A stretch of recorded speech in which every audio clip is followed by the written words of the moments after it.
Blood on the wheel, blood on the sea, blood on the hands of all the ones that lie. Storms are coming, best to get to running, or stand your ground once the bullets fly. They call me Big Papa 'cause I'm ready to die. When you meet your maker, you can ask him why. They call me Big Papa 'cause I'm ready to die. They just let him do it. They just let him fucking gas us. They didn't stop him. They didn't stop him. They didn't give a fuck. Seriously, guys? They'll kill your mama. They'll kill your daughter. They'll kill your wife and your auntie and your sister too. Nah, they don't care none. Badges, they don't wear none. But soon enough, we'll all be shooting back at you. Really ain't a fucking thing you can do. We got way more guns, we got way more goons. If we stand our ground when the bullets fly. They call me Big Papa 'cause I'm ready to die. When you meet your maker, you can ask him why. They call me Big Papa 'cause I'm ready to die. They call me Big Papa 'cause I'm ready to die. They call me Big Papa 'cause I'm ready to die. You better get fucking ready. You better wake up. If you think this shit's fucking just some social media shit, you ain't paying attention. 3 things are true. Number 1, the black community told us this shit for years. We didn't listen. Number 2, ICE is a white supremacist wet dream. And number 3, the government's not going to save you.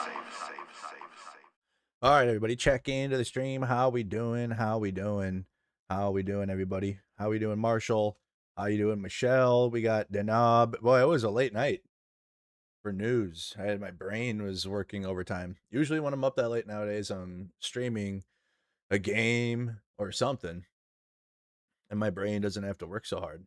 But you were up, dude. That was, I mean, it was wild. I think I was just tiring watching the coverage of it and how absolutely biased it was towards Haley Stevens.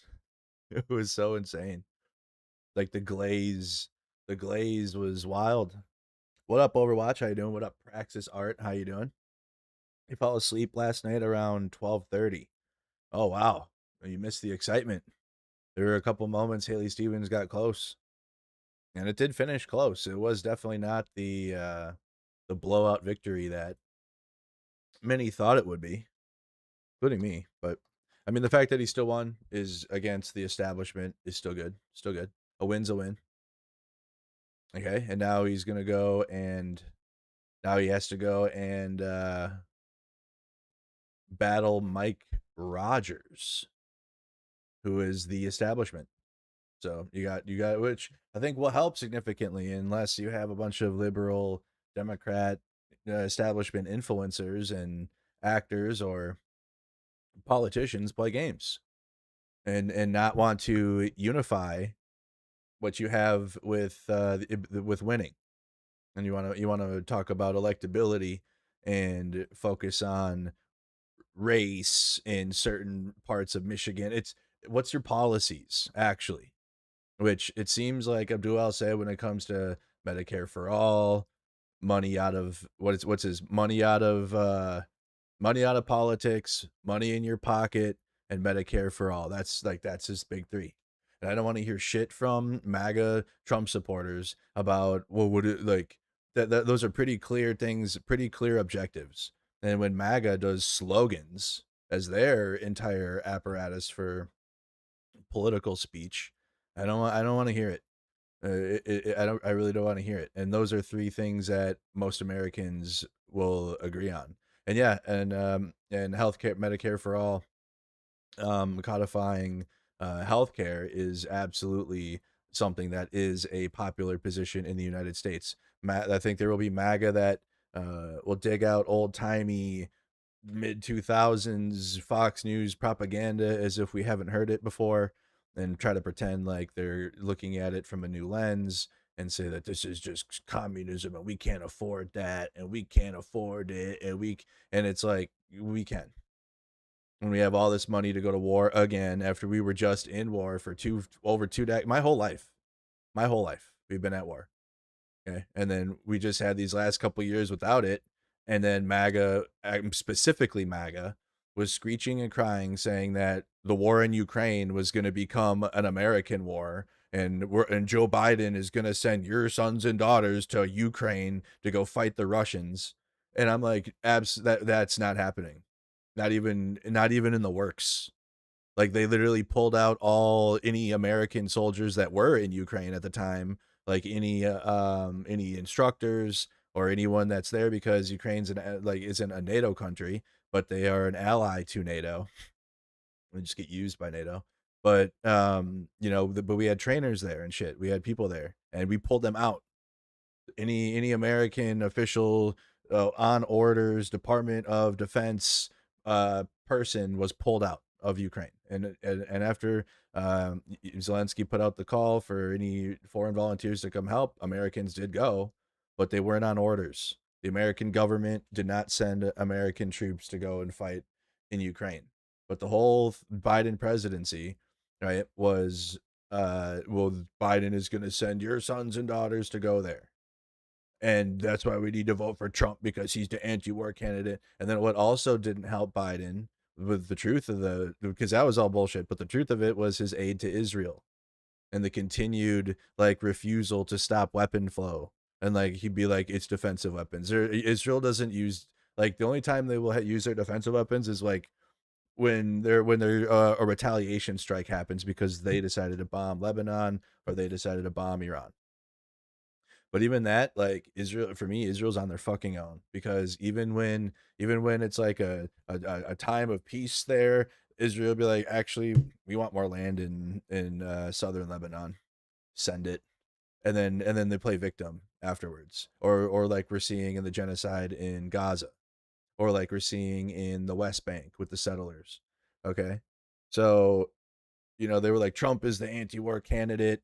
Trump is going to end all the wars, no new wars. He won't send your sons and daughters to go fight and die in Ukraine. He won't do no Middle Eastern Israel stuff. Which, again, sending anyone to Ukraine was never even on the table. We're going to talk about Ukraine towards the end because things are not really good right now. But it was never even an option. It was never even a discussion, except for in right-wing media, which ironically Laura Loomer was participating in and pushing out. And then now she gets to rebrand herself and gets to go interview Zelensky. It's so gross, dude. It's so sad what's happening. It's so sad. It truly is. I think the political decisions are what are what going to prevent Ukraine from preserving the land that they have at this time, let alone even pushing back into the occupied territories. But all these stupid political decisions that have just been plaguing Ukraine, because it's just dumb shit, dude. They're just nonstop. It just doesn't end. Whether it's eternal or internally or externally. We'll talk about that. But that all played into the narrative of Trump is going to be this anti-war president, and obviously was never going to be an anti-war president when you looked at the Project 2025, which was written by the Heritage Foundation. How they wanted to reclaim the government, how they wanted to revitalize the military even more, even though Trump will take credit for rebuilding the military in his first term. but they needed more military. So like clearly, if you read that thing, you're like, oh, we're gonna do a war somewhere, because the all of the talk in there is about increasing the size of the military while also militarizing here at home, which we have seen through ICE agents, obviously. So everything in that thing's playing out as they said it would.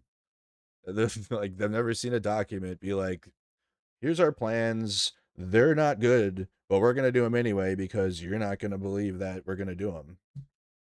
That's like the whole energy of Project 2025. It's so crazy. That was so wicked. It's wicked because how masterful gambit that played off, because all they had to do was write it, make it so obvious, have Trump go on TV and say, I don't know about that, what the hell is that, sounds sus, sounds like George Soros or something. And then the whole right-wing base goes, oh yeah, yep, yep, sounds right, yeah, I have no idea what that is, no idea. We're living through it.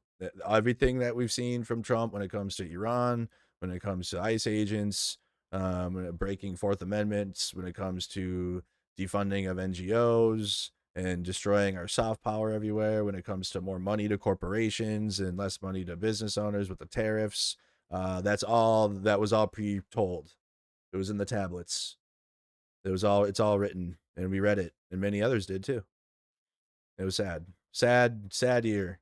And then I had to deal with so many messages last year. I didn't know he was gonna do all this. I'm like, I eventually had to cut some people off. Like, I'm not your therapist.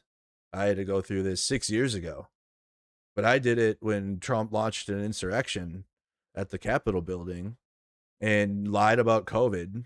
And my dad nearly died from COVID because well, he went to the hospital. Thank God my mom is a nurse and can overcome at least some of the right wing fucking bullshit.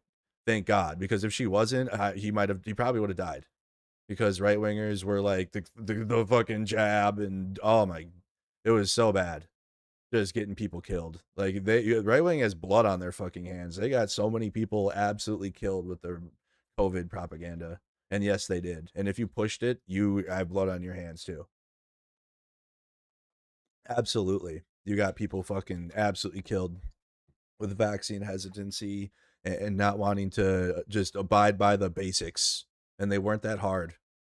They literally were not that hard to abide by, just to like, so people wouldn't fucking die in mass. That was it. Maybe you would be fine. You know what I mean? Because you got immunity, and who knows? Because you're not right. If you're right wing, you're not going to the fucking doctor anyways. I feel it. So you probably got immunity, so you'll like be able to walk through it. But you could be like a bioweapon for others, and that was the whole point. Is like, but like just basically looking out for other people was just like too much to ask. So they had to conjure up endless propaganda about COVID that still is going to this day. You got Nicki Minaj posting about Anthony Fauci and everything. It's so bad. It truly is like a cult that has not left. Like they're still stuck in 2019, 2020. And they just won't. They just won't leave it. And it's all like right-wing narratives about that time period too. The whole thing. So Trump was never going to be an anti-war candidate. Obviously, you guys can see we're in war now still. Soldiers are getting killed left and right, more than we're getting told. Hundreds injured too. We're assisting in killing civilians in Iran, including a children's school. So everything Trump campaigned on, everything Trump sold himself as in 2024, yeah, he just lied. But some people are gonna just understand that now, and for me, it's like, I'm not like, you can hop on the train, but I'm not gonna be there for you to like, I don't know, like, you gotta do your own work. You gotta go on your own journey, like Odysseus. By the way, have you guys seen the Odyssey? I'm getting my stuff I want to look at here. The Odyssey is absolutely worth your time. Um, I'm going to see it a second time this week, and then considering a third trip to go see it in a full 70 millimeter IMAX. because it's that good.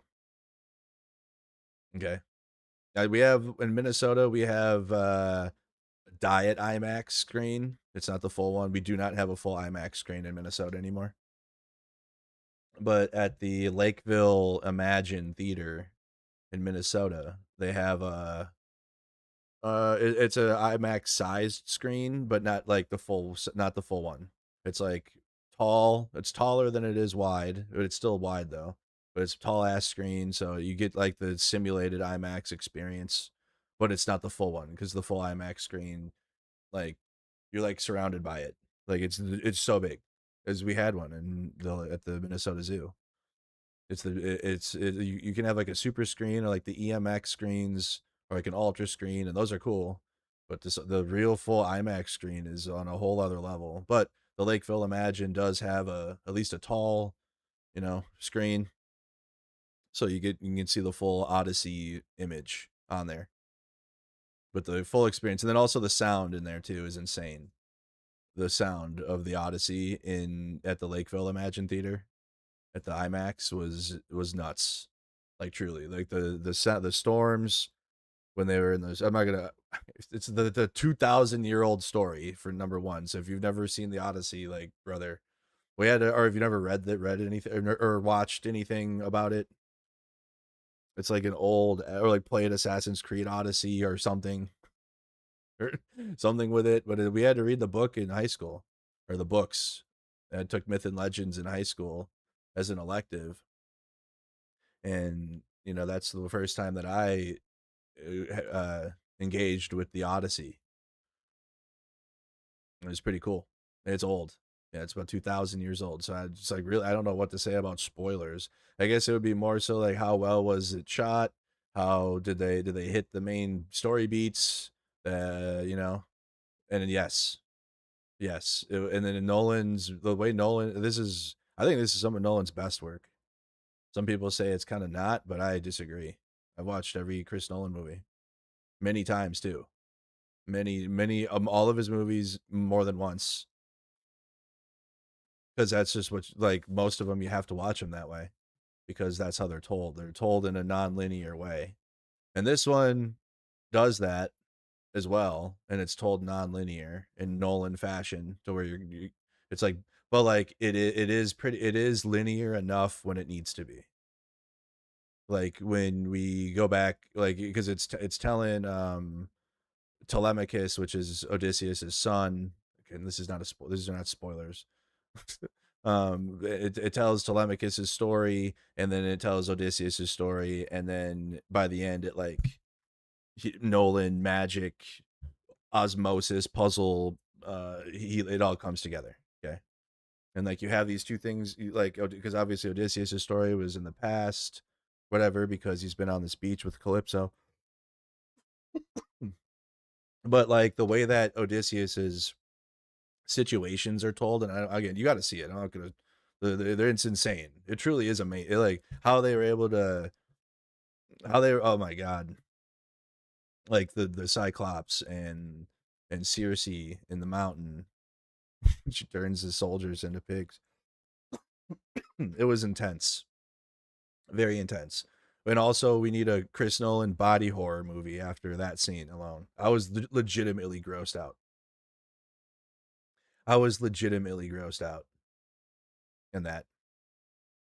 But I mean, if you've read the book or know the story, like that happens. But like Chris Nolan shows you all of it, and you would think like because he does more action type of like uh, or at least like the pacing of his movies have action. So does the Odyssey, but this was like, bro, like if you guys played Resident Evil 7, and at the beginning of Resident Evil 7, they're sitting at the families at the table and they're eating like that's what Circe turning soldiers into pigs is like. It's so gross, dude. I had to other like I was gagged. That shit was so gross. But and you see it the full thing. Um but really good. Really good. The IMAX sound captures all of that. Right? It captures all of that stuff. So, if you guys can see it in IMAX, try to do so if you haven't yet. But I mean, if you're waiting for it to come out at home, then at least get a sound bar or something. Get some surround sound. There you go. Well, Haley Stevens gets to hold this. And everybody else that was trying to push Haley Stevens because of electability. And that's really what the Democrat establishment's going to focus on, is the electability. Syed's a terrorist. Why? Because you're racist. Is that why? Is that why? He's a doctor. Yeah, I trust him. I trust Abdul Al Sayed with talking about medicine, even if he doesn't know about medicine, more than Dr. Oz. And Dr. Oz is in a very high position in the government. And my mom used to watch Dr. Oz on daytime TV. So we're on team Abdul over here. We're not going to be on this John Fetterman garbage, okay? Like this shit. Put on Jon Stewart too. Check out this clip here. And this is the exact reason. And this also, John Fetterman is you want to talk about problems. Okay, John Fetterman is a bioweapon in the Democratic Party, and the fact that he exists, he's pushing people further left. He not Hassan Piker, who's a Twitch streamer. This guy, John Fetterman, and the status quo of the Democratic Party. You want to talk about electability? This fucking oaf who only dresses up for Benjamin Netanyahu, and Israel, and every other day he's in fucking a hoodie and shorts. So I don't hear anything. Like, if you can be a U.S. senator and show up in a hoodie and shorts to work, I'll show up naked if I feel like it that day to work. Donald Trump's a 34-time convicted felon, and he's the president. Nothing matters anymore. Okay, that's why any establishment cuck that's going to appeal to institutions and all this other horseshit, you're going to lose now. Now you lose, because the establishment that the Democratic Party decides to rally around is shit like John Fetterman. There should not be a day that goes by that the Democratic establishment is not just calling John Fetterman out, because he's on Fox News all day long.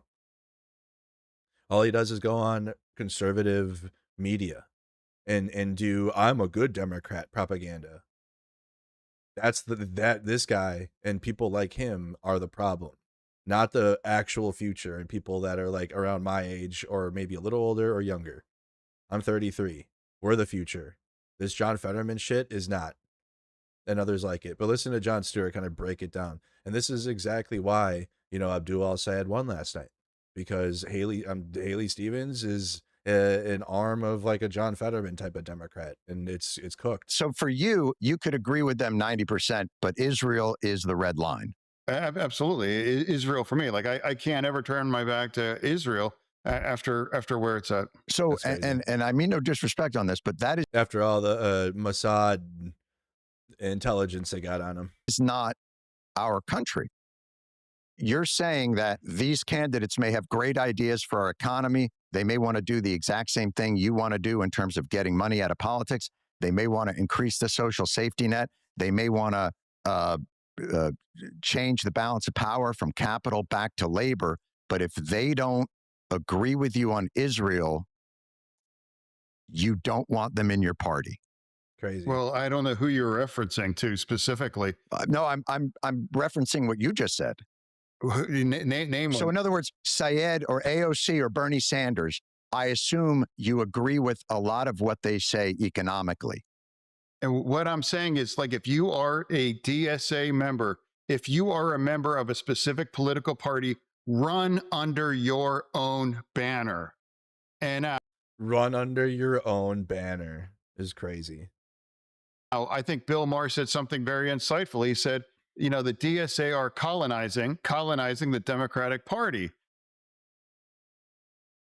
It's so cooked. This shit's cooked. The DSA is colonizing the Democratic Party.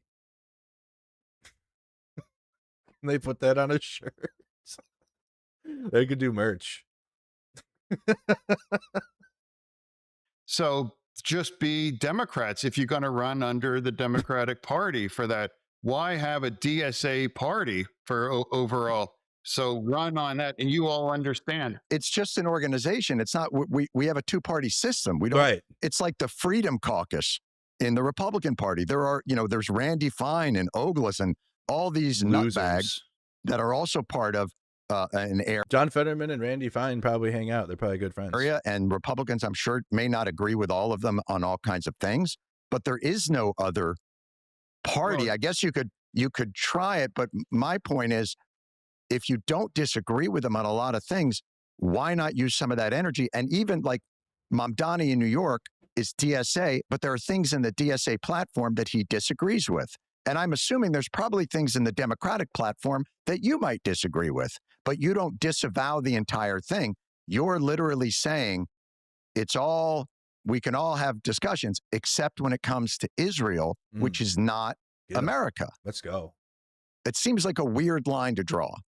Well, so then, I don't think that's weird. I think it is I weird. think what history demonstrates is that when people or a government or people turn their back to the Jewish community, things end really badly. And they're not turned. It's the Israel is not the Jewish community.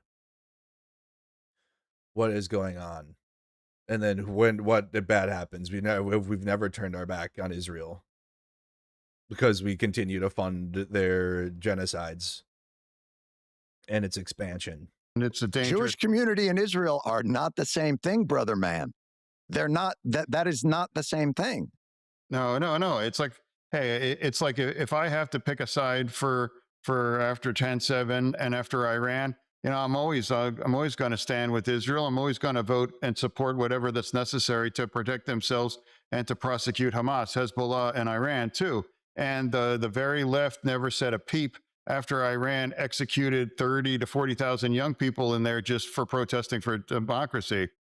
You think that the left is pro Iran, but not the country, but the regime? What I'm saying though is like, if anyone in the Democratic Party is fine with Iran, the Democratic Party, the what party? And building a nuclear. What did he say? The Democratic Party? The regime? What I'm saying though is like, if anyone in the Democratic Party is fine with Iran building a nuclear bomb, I disagree with that person. I think most people are. Again, I think you're caricaturing. See, that he's doing right-wing propaganda, the dog whistling. This is what we call a dog whistle. There is nobody that is saying, yes, Iran, please have a nuclear weapon. Yes, we want that. We support Iran's nukes. No, that does not exist. Similar to currently what we're going through with the attacks on the trans community and this whole get the men out of women's sports. There is no men in women's sports. Except for when it comes to my sport, I like to play with softball. Ironically, do you know what's crazy? Is the sport I play is predominantly, a sport for women, slow pitch softball, and boy, are there a lot of men that play. Like I played on co-ed teams. I played on, teams that don't have gender. It just doesn't exist. Okay, on Sundays, it's lit. I love that shit because like it's the amount of toxic sports environments that have been just dominated by males that I've been around have been cancerous, been terrible. But the idea that men and women's sports, like it's really just a dog whistle. Okay, but then when you get to like recreational sports, it's like men and women play sports together in everything. Because what the fuck, we're not playing we're not playing at a professional level. We're not getting paid. So most Americans, if you're gonna play sports in your adulthood, you're playing recreational sports, and it's likely co-ed, like all of it. Sure, tackle football isn't, but there's been some women that will go out there and be a kicker. You know what I mean, or whatever. Or women, I've seen women be a running back. I saw a woman was a running back. All power to her. Fuck yeah. I don't want to play tackle football. That shit can, especially now, my back. I could imagine like dudes are older than me still playing professional football, contact sports. Probably break something. Something would break. But anyways, you know, when you get older, it's all co-ed for non-contact sports. Or when you're at the gym or you're playing pickup basketball, women will play too. Like if there's a woman out there that can ball or whatever, she wants to ball, and she's gonna be on the team. At the YMCA or wherever you're at the gym. So I don't understand. It's a dog whistle, right? So what John Fetterman is doing is another example of a dog whistle. He's trying to make a counter argument and fist that argument through as if there is people arguing for Iran to have nukes. Okay, so he has to take this position of like, well, there's people out there that want Iran to have nukes, and I got to stand against it. No, you're dog whistling. That doesn't exist. Same with the men and women sports thing. That's the same thing. I disagree with that person. I think most people are, again, I think you're caricaturing the issue, but is there anything you would criticize Israel about? Is there anything you would criticize Israel about? No. Of course not. Here's our president 18 years ago. Nancy Pelosi, the speaker? Well, you know, when she first got in and was named speaker, I met her, and I'm very impressed by her. I think she's a very impressive person. I like her a lot. Such a different Donald Trump. But I was surprised that she didn't do more in terms of Bush and going after Bush. It was almost... Imagine him saying that about Nancy Pelosi now. It just seemed like she was going to really look to impeach Bush and get him out of office, which personally I think would have been a wonderful thing. Impeaching him? Absolutely, for the war. For the war. Because of the conduct of the war. Well, he lied. He got us into the war with lies. And now he's done the same thing. And, I mean, look at the trouble Bill Clinton got into with something that was totally unimportant.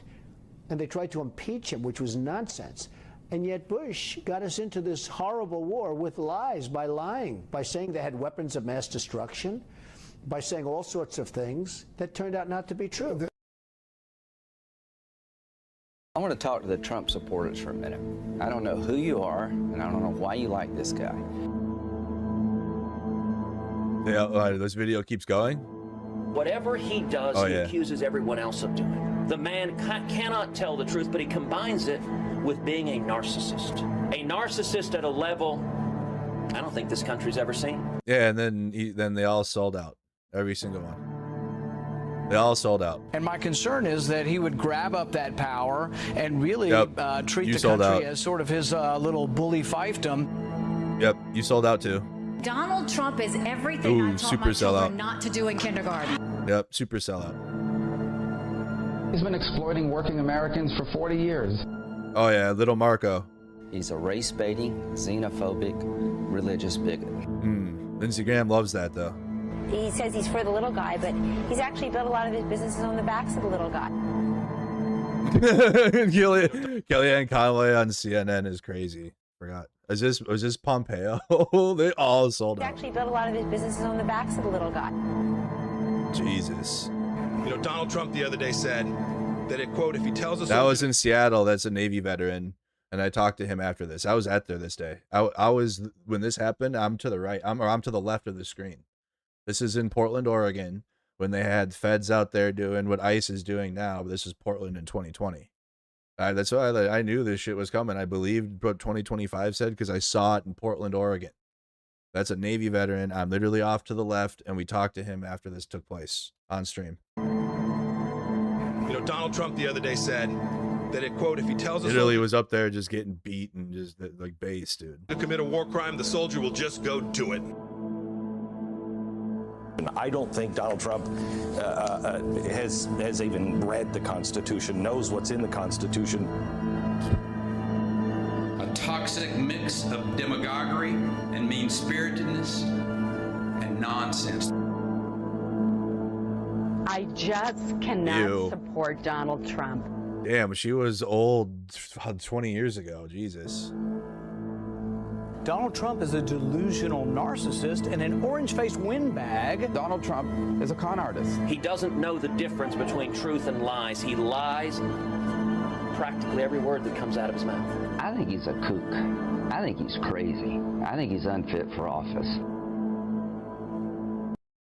They all knew. And then here's I have a clip of, let me scroll, of Lindsey Graham before he died.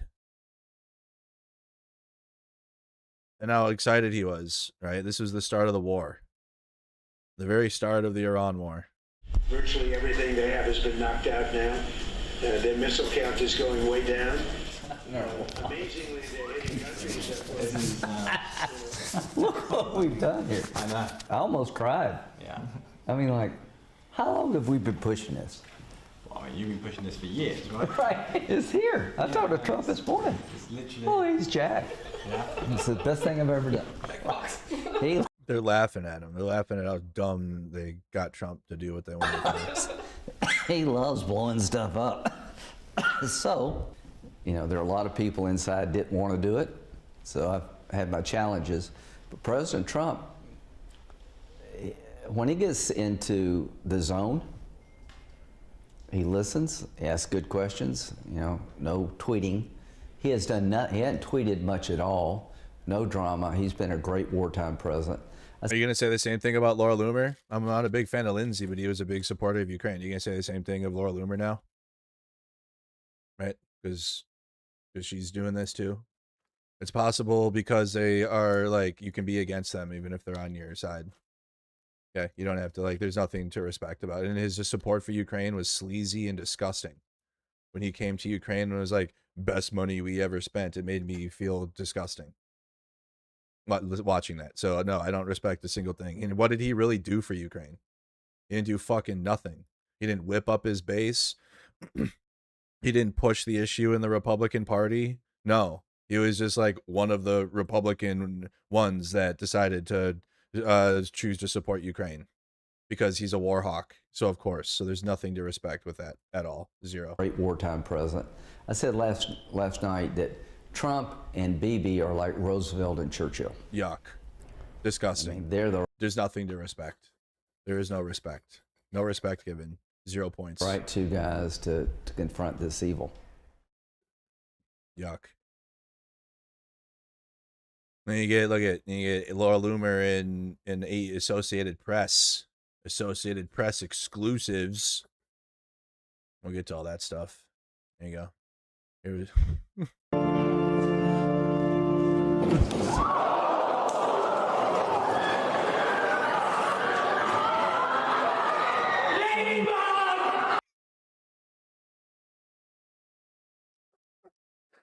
Trump walked past the casket and tapped it a couple times. That was the joke. Was he walked like I had the post, but he walked past Lindsey Graham's casket and taps it. And the shit's so funny.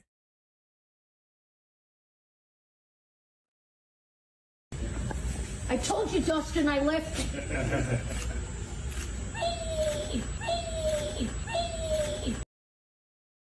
I wonder why she lost. Spinning the wheel. How many turns do I have to do? A lot. Oh, brother. Doggy, you have to go slow. Oh, There you go. listen, Margaret, only the best pictures, okay? Don't hose me. I didn't make the hot list this year. Oh my goodness. It's making sounds. Yo. Steven's gonna roll him. I'm ready for this. Fact check. Did not happen. Fact check. Not true.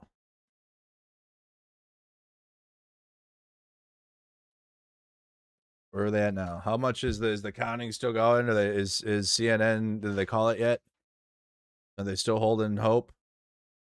Oh boy, there's still 19,000 votes to go. There's still 19,000. We can't call it yet.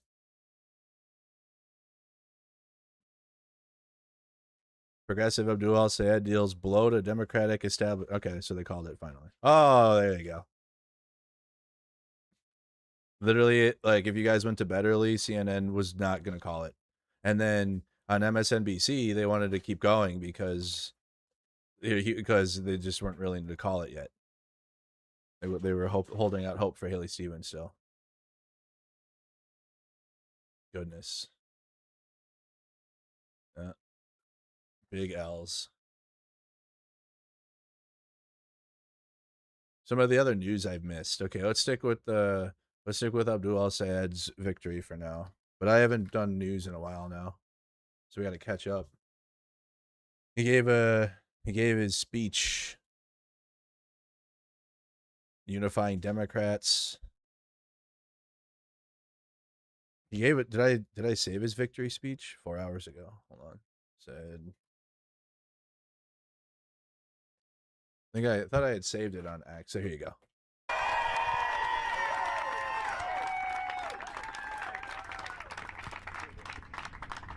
I just want to say how grateful I am to my colleague, Senator McMorrow, Chairman Hertel, to all of our incredible supporters here. What a race. In the words of Muhammad Ali, we shook up the world. And I want to say, just first and foremost, how grateful I am for the opportunity to participate in democracy. My family immigrated to this country from a place where there is not democracy. You cannot just put your hand up and run. And the ability to do this, to have our voices heard, to select our leaders, it is a gift that sometimes we take for granted. So to have participated means so much. And to my fellow participants, I just want to say how grateful I am to you. Senator McMorrow, you ran an incredible race. You fought to end corporate corruption in our politics. You took on the power of AIPAC. You were willing to speak truth to a level of power that sometimes is unbeatable. And I just want to say thank you and how grateful I am to have your support here today. I cannot wait to see what you do next. And I hope that for as long as I'm in this work, that we can be in this work together. Thank you. Yeah, we saw him come out last night. To my colleague and friend, you sent over an offer for Battlefield. We shared a great conversation. Abby. And I know that it was a bitter end to this very long primary, but I also know that Haley brings the best of herself. All right, I'll check my email. She is one of the most committed public servants that you'll ever meet. She loves democracy like I love democracy. And whatever differences that we might have had in the primary, they pale in comparison to what unifies us. A recognition that so long as we want to keep our democracy, that democracy better be working for people, and that all of us have to come together to make sure that we never let Mike Rogers see the inside of the U.S. Senate. So, Congresswoman, thank you for your race.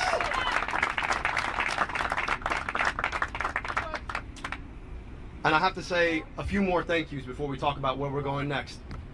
First, I got to thank my wife, Sarah. I really, when we decided to jump into this, what up, Time Lord? I knew that it was going to be tough for me, but I also knew that it was going to be particularly tough on our family. And the fact that she held it down alongside her medical practice, alongside making sure that our daughters didn't experience this without thinking life was just normal. That takes just an extraordinary amount of effort and sacrifice. So I just want to say how grateful I am to you, love, and I'm so honored and thankful that we get to continue this. 20 years on, it's been a hell of a ride. Hey, what up, Midwest? Louis? Our 20th anniversary on our 21st anniversary, because we definitely didn't get one of those this year. To my daughters, I know that they're not watching, but I wish this meant I get a little bit more time with you, but give me 3 more months. To everybody who put their shoulders into the work, anybody who made a contribution, who knocked on a door, who made a phone call, who put yourself into this democracy, who gave us your stake in democracy, this movement, this moment is for you. And I just can't say how grateful I am to have earned the votes that we got. We took on a machine. You're not supposed to be able to beat $70 million of outside spending.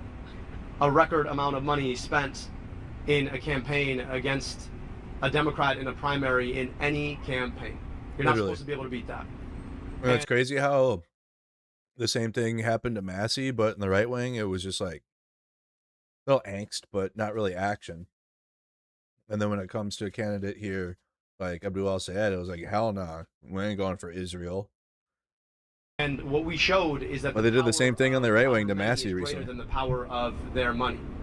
What we showed is that if you're willing to build a movement brick by brick, if you're willing to go and travel your state and have the conversations in rooms big and small, starting in moments when people aren't even paying attention to an election, but are paying attention to the price of gas and the price of groceries and the price of housing and the price of healthcare, that you can build a conversation that builds into a movement that defeats Goliath.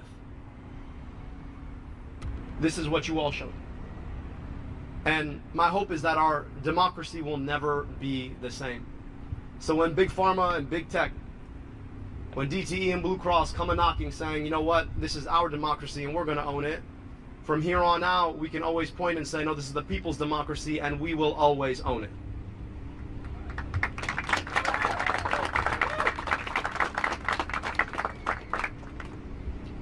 This would not have been possible without the incredible efforts of so many allies and allied organizations. I gotta give a special thank you to my first endorsers.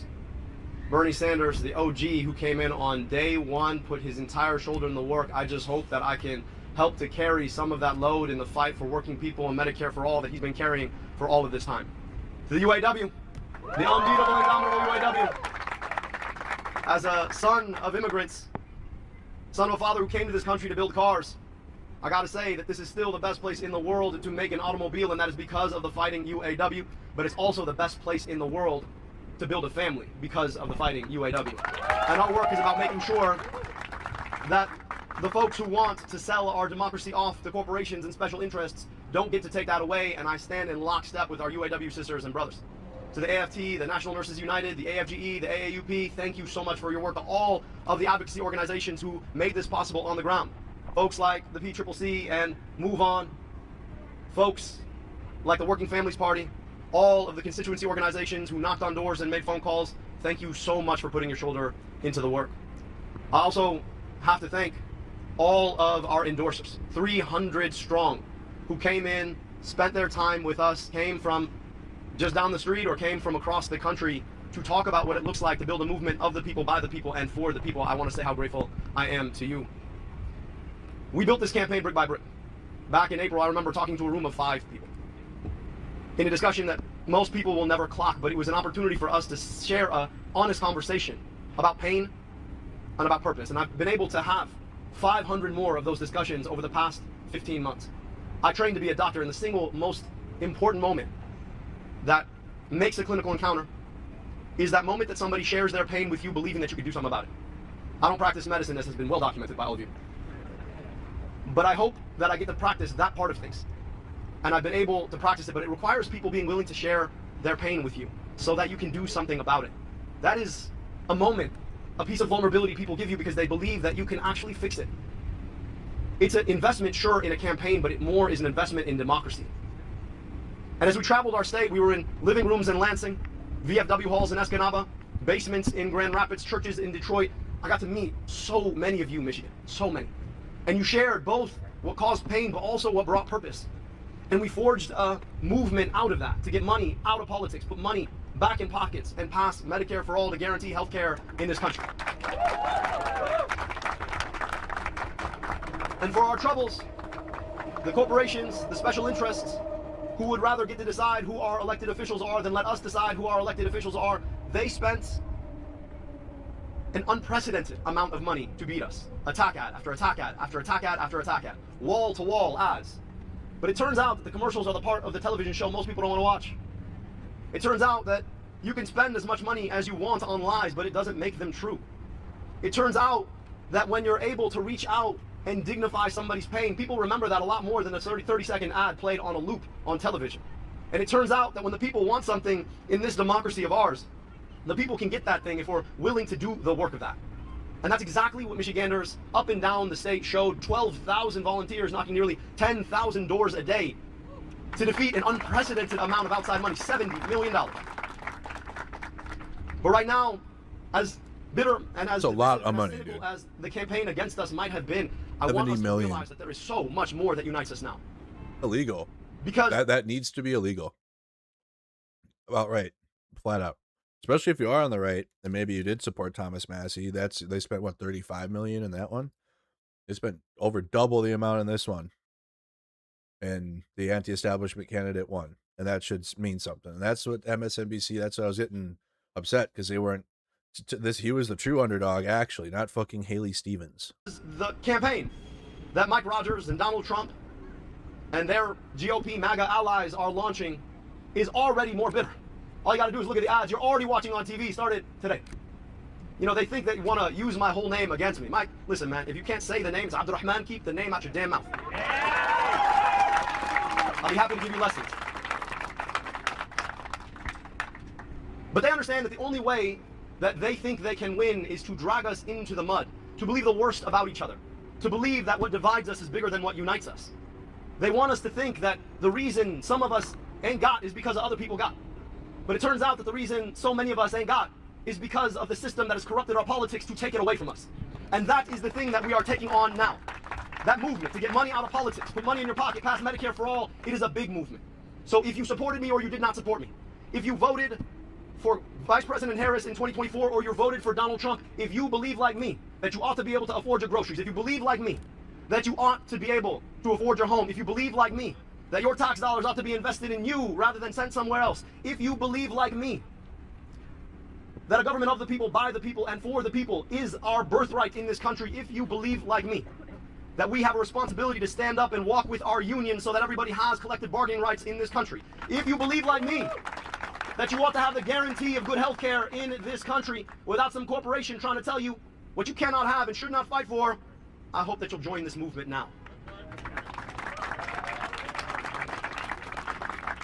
I want to speak specifically to an issue that has been focused on in this race.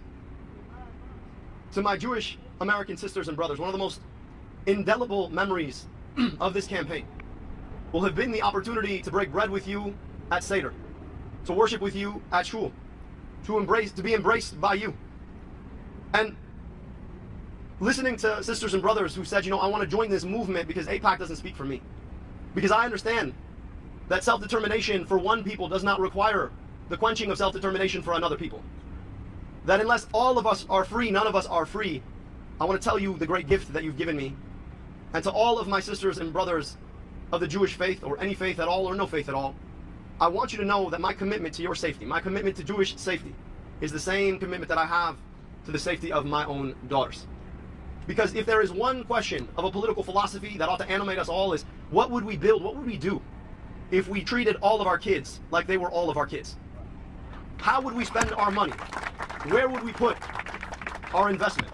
How would we embrace one another? What kind of schools would we build? What kind of health care would we offer? What kind of jobs would we protect? And I say this because there could not be a greater contrast between that philosophy and the cynicism of Mike Rogers. See, Mike's a guy who spent 14 years in Congress with one goal: to figure out how to cash out the day he left. And guess what he did? As soon as he left Congress, after having taken corporate check after corporate check after corporate check to empower the corporations to pick your pockets, he went and he cashed out. Not in Michigan. No, winters are too cold for him.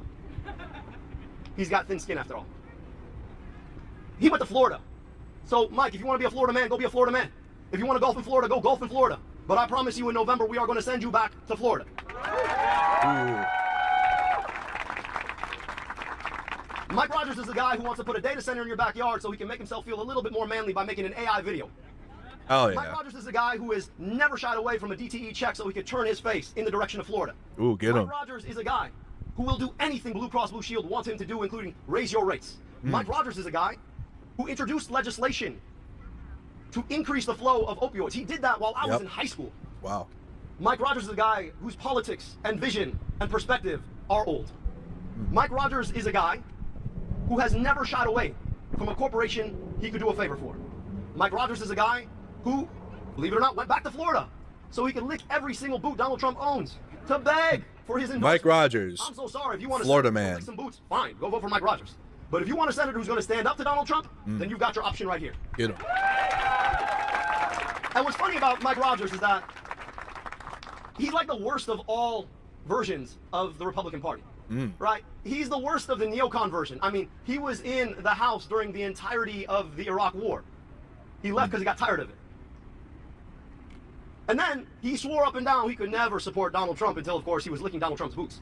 So now he carries the burden of both of those things. Is he MAGA? Is he neocon? Nah, man, he's just a corporate sellout. So, Mike, I'm going to say right here, I know you're going to say no because you're a coward. 5 debates, all right? If you're willing to stand with me and have a conversation, you and I both know that you will wither in front of your own crimes. Oof. But I'm going to make sure Michiganders know about them. Because the time we're done, you are not going to have safe quarter from people holding you accountable to what you've done for them here in Michigan. We will send you back to Florida where you belong. 5 debates. Dang. It's going to be a lot of fun, my guy. But I want to finish here because it's not about Mike Rogers. It's not even about Donald Trump. It is about who we are as a country. I worked in that building right there. In fact, you could see the window of my former office. And there are moments I had to pinch myself because my story in America is about as unlikely as it gets.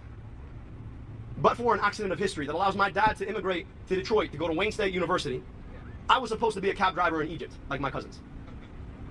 I would spend a lot of my childhood summers in Egypt. I'd spend them there with a front row seat to what my life should have been.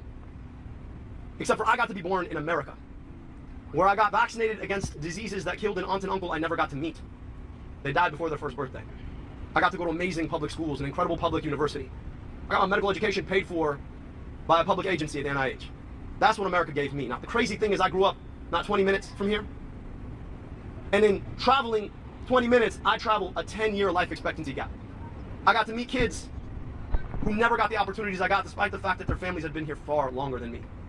I know what America gave me, but I also know what America continues to deny too many of her own children.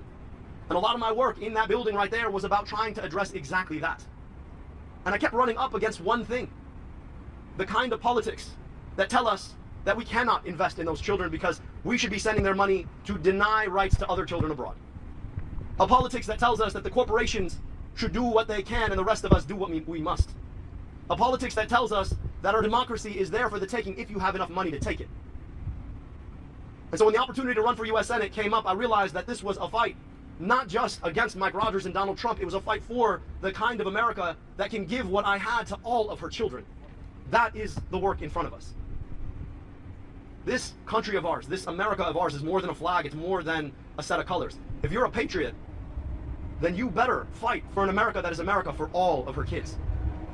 That's what this is about. Building a movement to take our democracy back, to serve the people who absolutely deserve the best of what America has to offer them.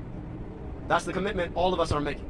So whether you voted for me or voted for my opponent or didn't vote at all, we're inviting you to that movement to get money out of politics so we can put money back in pockets and finally guarantee the promise of health care through Medicare for all. And I'm so honored for all of the folks who've already invested, to all the folks who haven't. I cannot wait to meet you, and let's go in November. Really good speech. Again.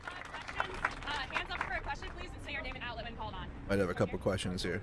You mentioned that you spoke with earlier. Can you talk a little bit about what was said, if she indicated whether she would be endorsing you?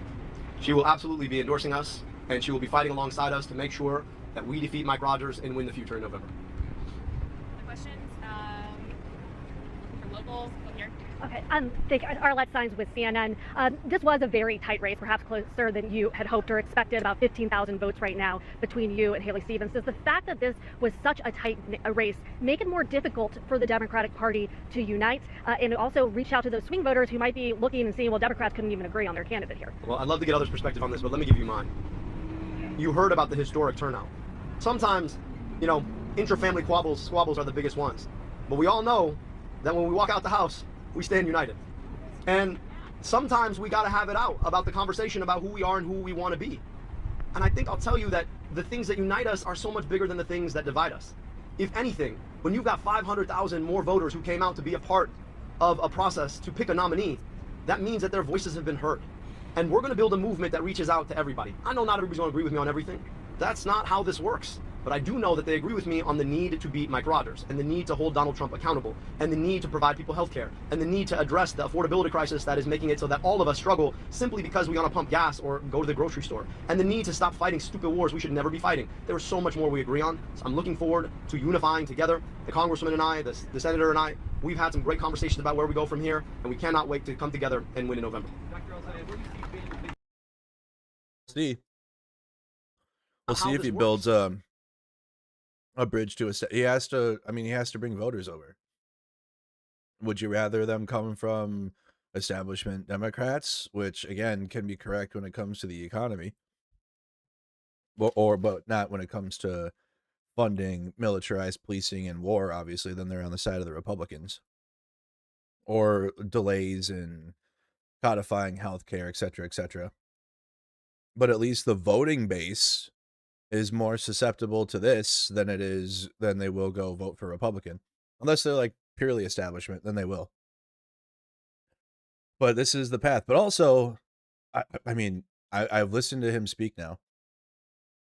I struggle like okay, if actual communism is considered the far left, right, or like the left extreme, okay, right, got it.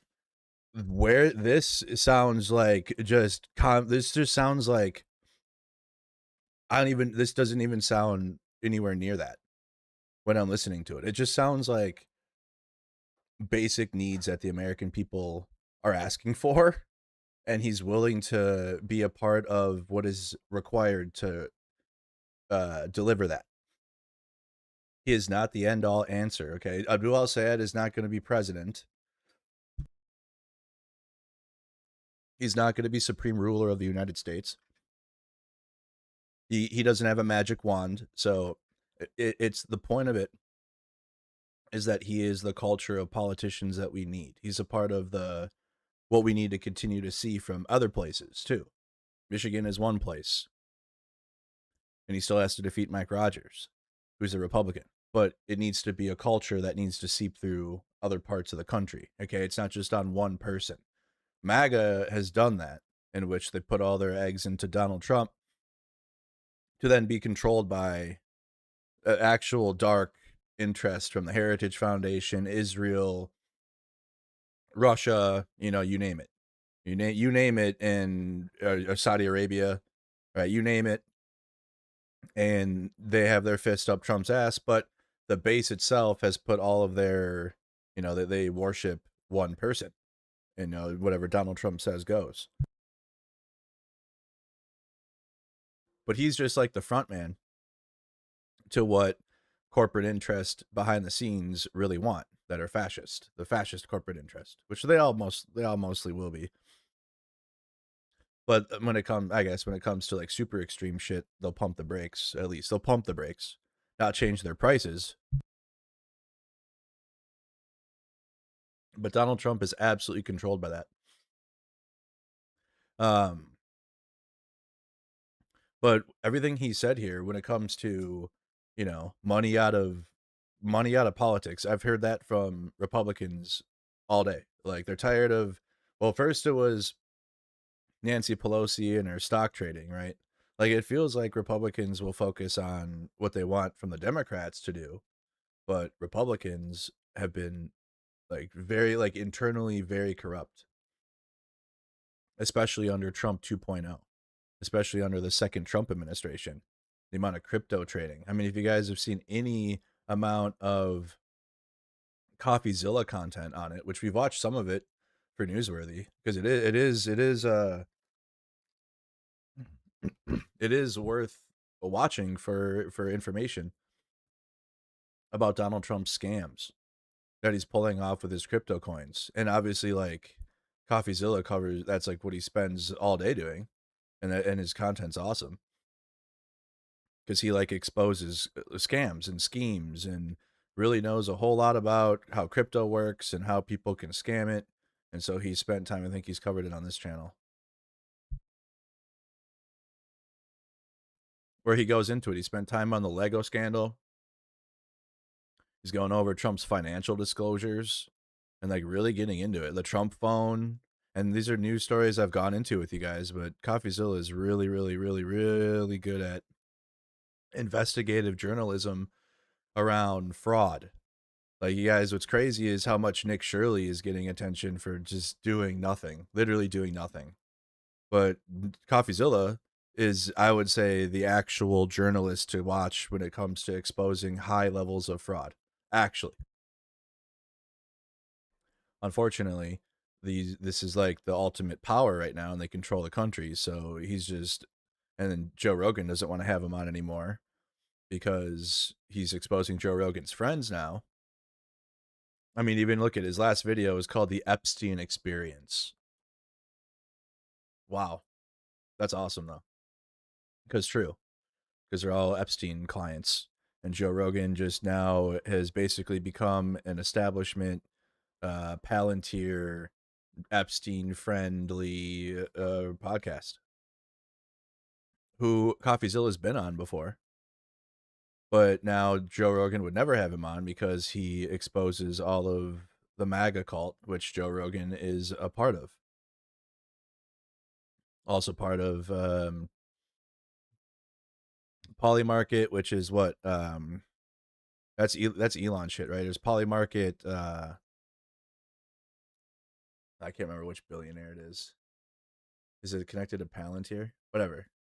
Either way, Joe Rogan has become a sellout for billionaires completely.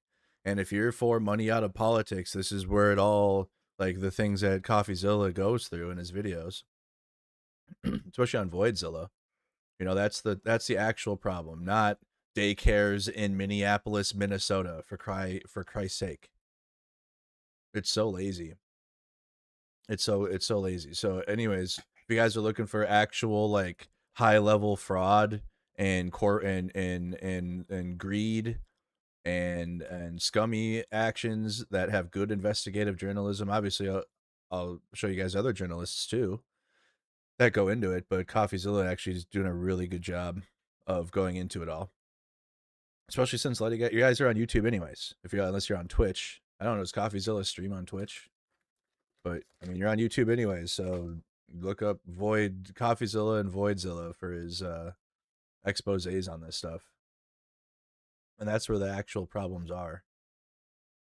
Well, like here you go. And there is no MAGA politician that stands on their own. They all are just Trump acolytes. Every single one. There is no like unique Republican. And the one that was maybe Massey and Marjorie. Oh God, it's so sick. Because no, I don't not grant that at all. Because they absolutely, because they weren't chosen. That's all it was. Is they weren't the chosen ones. So now they have to pave their own path, but they were carrying Trump's water the whole time. And it's so sick to me to think that like Marjorie Taylor Greene is like somebody to look at as a opposition to Trump, and like what's enemy of my enemy is my friend. It's so gross. Because they were like super MAGAs. It wasn't like they were like moderate Republicans and then fell off. Like they already all did, or they've become MAGA. But here you go. I mean, you talk about what does this message send, right? When you talk about draining the swamp in Washington D.C. with Donald Trump, right? That sure doesn't look like it.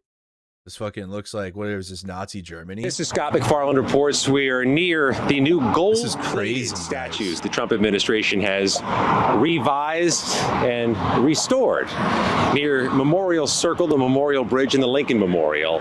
It's quite a sight. It's really, really gold.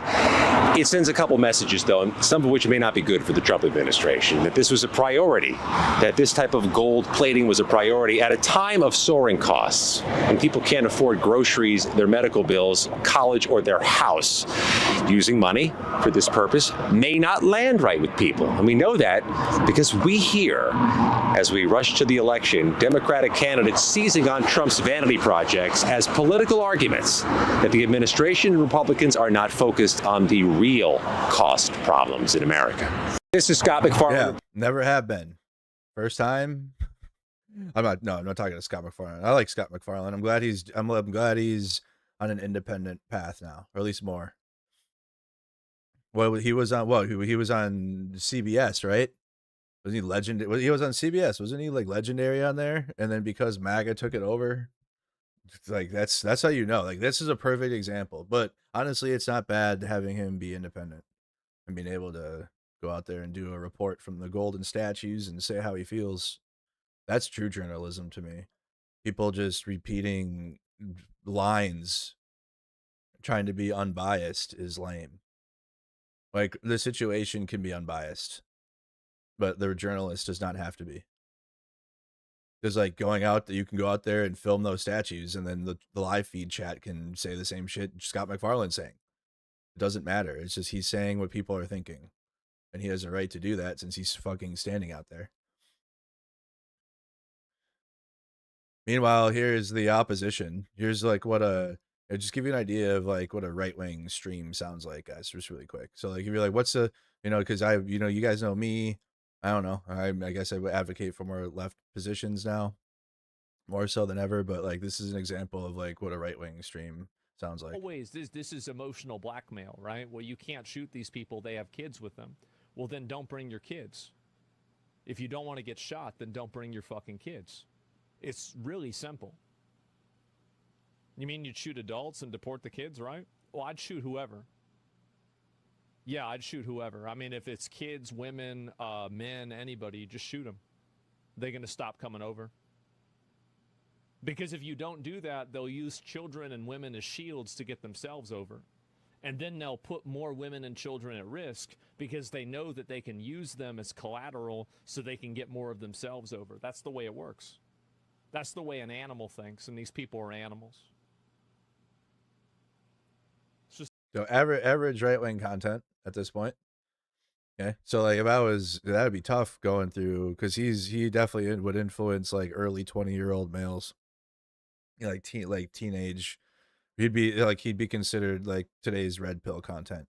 Like back when I was in high school, it was this is gonna suck to hear, but it was like Tim Pool, Ben Shapiro, Steven Crowder, like I'm trying to think of right-wing YouTubers. The Drinker for movie content, and it's all slop. Obviously, they're all. It's crazy how all that generation of red pill is like fucking all failing now miserably, and now this is where you're at now. So he would be like I bet you he has a big base of young like men. Young 20-year-olds. Meanwhile, I'm glad Channel 5 is taking this position. Off record, do I think Israel fucking killed Charlie Kirk? I absolutely do. Based, same. I think Israel killed Charlie Kirk to see what would happen when they killed Trump. Do you think Trump's you're shooting with? You know what? That's what I've been thinking that the moment it happened. So I saved this one.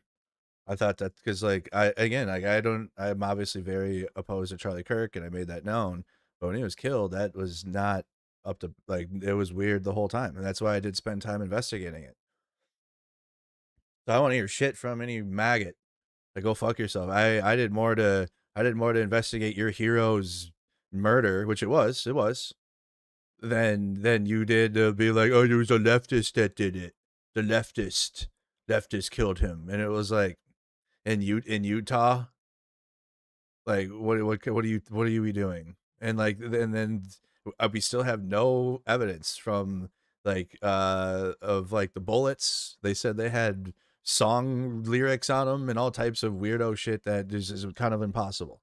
How do you fit Bella Ciao on what was it, a 44? Or how do you even fit all that on there? And then we had no pictures of anything.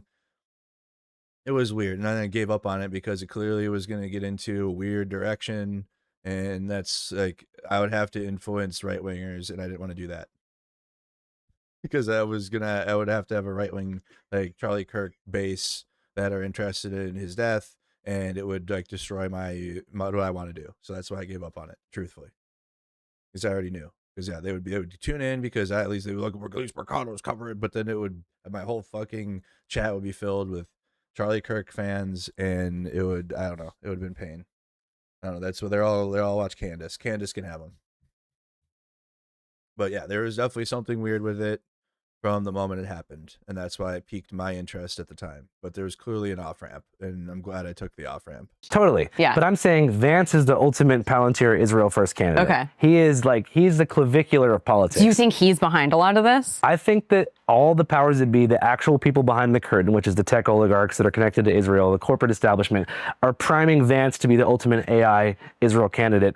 They think Trump's sort of like a dumb old mobster uncle with like gold toilets who just like dances around. And they liked him when he had a lot of energy.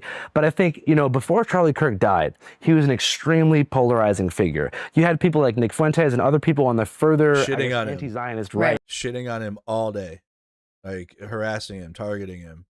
Right. Being like, fuck Charlie Kirk, all Groypers go to his events, disrupt everything, like he's a bitch, nobody fucked with him, right? And then they killed him and everyone's in tears. All of his haters, Sam Hyde is crying, Nick Fuentes is crying. You got people who were shitting on this guy for fucking money every day, crying their heart out, talking about the left has gone too far, look at what the left has done, it's time to get revenge. The ultimate, almost powder keg of civil conflict happened after Charlie Kirk was killed. And beforehand, he was polarizing. So what they're doing now, I really believe this, is they're getting people polarized on Trump. They're getting everyone like Tucker Carlson following in lockstep to be like, Trump sucks now. Nothing that he promised came true. He was supposed to have no wars. And they're going to kill Trump when they know he's going to die within about a year. And they're going to have a leftist kill him. A trans leftist, maybe a black leftist. They're definitely going to be trans We're not sure. The ultimate boogeyman that's going to become the symbol of the left. The left or the liberal establishment might try to like turn them into like a folk hero, and they're going to be elevated, and there's going to be a whole thing. And then Vance is going to come into power, have the ultimate crackdown on anybody that's against the system. AI data centers are going to be deployed in their full capacity for surveillance, martial law. Is Erica Kirk joining? We're already seeing examples of that. I'm like, that's where I'm at with it. Yep. I'm like in lockstep with everything that was said there and what I'm at. Also, these private prisons that are being built, like, what do you think that's going to happen when they run out of targeting immigrants to put in them? Like, all these private concentration camp prisons that are being built. What do you think? What do you think? Who do you think is going to go in them? It's not like they're going to be like, okay, all done. We rounded up all the immigrants. Well, that's it. They're going to start going against people that are against the system. They're building them. Which is why clowns like this Mad Van Swall, this MAGA, and many others, which again I've called out. And now actually Luke Merrill did tag me in a comment saying, it was on Facebook. I don't know if I can pull it up here. But he tagged me and he said, well, I've led the way against flock cameras, but you were cheering on ICE agents. Okay? Like, if you're cheering on ICE agents and funding for DHS and militarized policing in the country, in which you can have a situation to where we have local police here in Minnesota and we had feds here that outnumbered them 4-1, in which then our local police literally like abandoned, like didn't even like it was like they weren't even out there. It was truly like just regular people against the federal government out there. The local police literally was like, and in any sane world, because Minnesotans pay state taxes and that police force is supposed to protect us, not the fucking federal government, they should have been out there standing against the federal government. And so same with our National Guard. They should have literally been standing out there against what the federal government was doing in Minnesota, which is why I say because they weren't, and because we've seen consistently local police forces working alongside this federal government, well, the federal government, right? And then they will gas people and suppress their free speech. It's all part of the same system, right? Like it was like the local police, they came in at the end of the night after Renee Good was murdered, and they came in, put the crime scene tape up, and gave people a lane to walk through without getting ran over by a car. That's what they did. They didn't do shit else. Then, oh no, while Renee Good's blood was still in the dashboard and the car was still crashed, they came out and did crowd control. So that way Bavino's goons could leave. And then while Bavino's goons were leaving, they just gassed everybody. And just brutalized everybody out there. On the very intersection that Renee Good was killed in. So if you're like been supportive of that, like a lot of these fucking losers are, like Mad Van Swall and Luke Merrill and Isanti and other right-wing clowns, but yet they really, really, really are really happy about this. Developing story in Winona. Police there say 10 flock cameras around the city have been cut down and stolen. Officials say the automated license plate readers were sawed off at their poles in Winona and on the Mississippi River Bridge in Buffalo County. While police departments across the region use the technology to investigate crimes and locate missing persons, civil liberties advocates have raised privacy concerns about the camera's widespread use. Officials tell us an investigation is ongoing. What about the people that voted for him? What about the people that voted for increased surveillance and the flat cameras? Well, the flat cameras provide safety and security to the community. What about the high crime rates? And these flat cameras could help with the high crime rates because the criminals could be seen. I want a community without criminals, and this could help with that.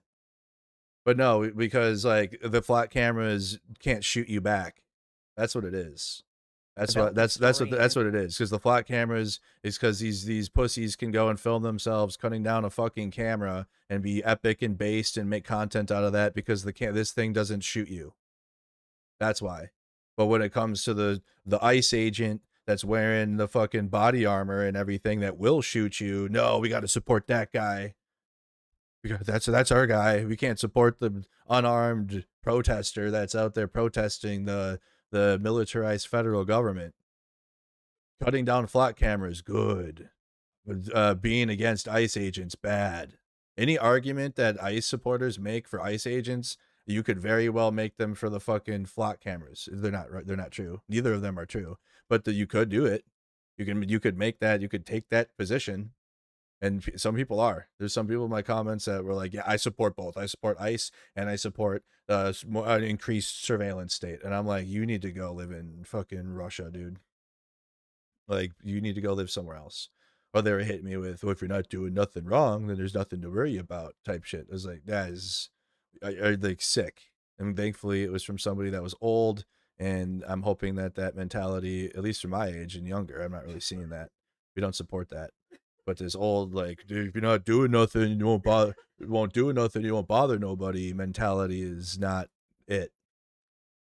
And so they'll be for destroying the flat cameras, and which, yeah, true. The taking those flat cameras down is cool, but it's like that it's all part of the same militarized surveillance state that we live in. And when you have ICE agents out there with their little Palantir phone and they're putting Americans into a database and openly saying they're doing it, then it's not like they're just doing it because we're like, we could tell they were doing it. But then they're like, if you're in our database, click. Like, it's all the same thing. It's all the same system. So if you're like a libertarian or a MAGA, and because libertarians probably are leading the way and being against this, and so MAGA is like, well, we need some type of popular position to attach to for now. It's sick. Go fuck yourselves. All of you, unless you're consistent on both of it.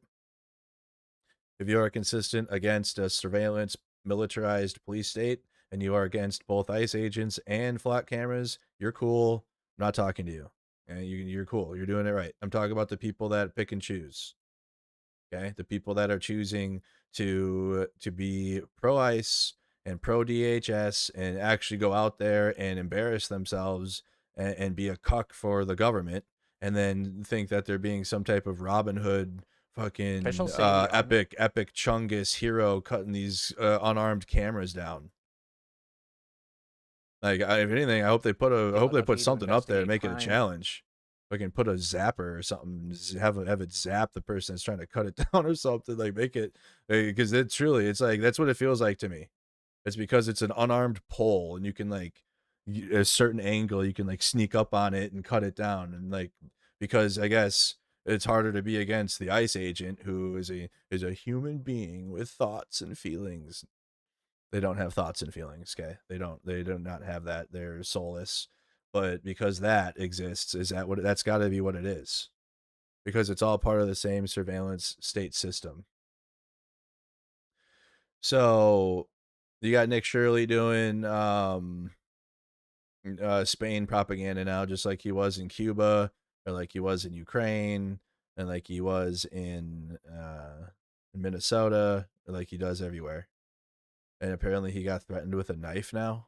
What happened after you were chased? Where exactly were you? Were there police or anyone there to help you?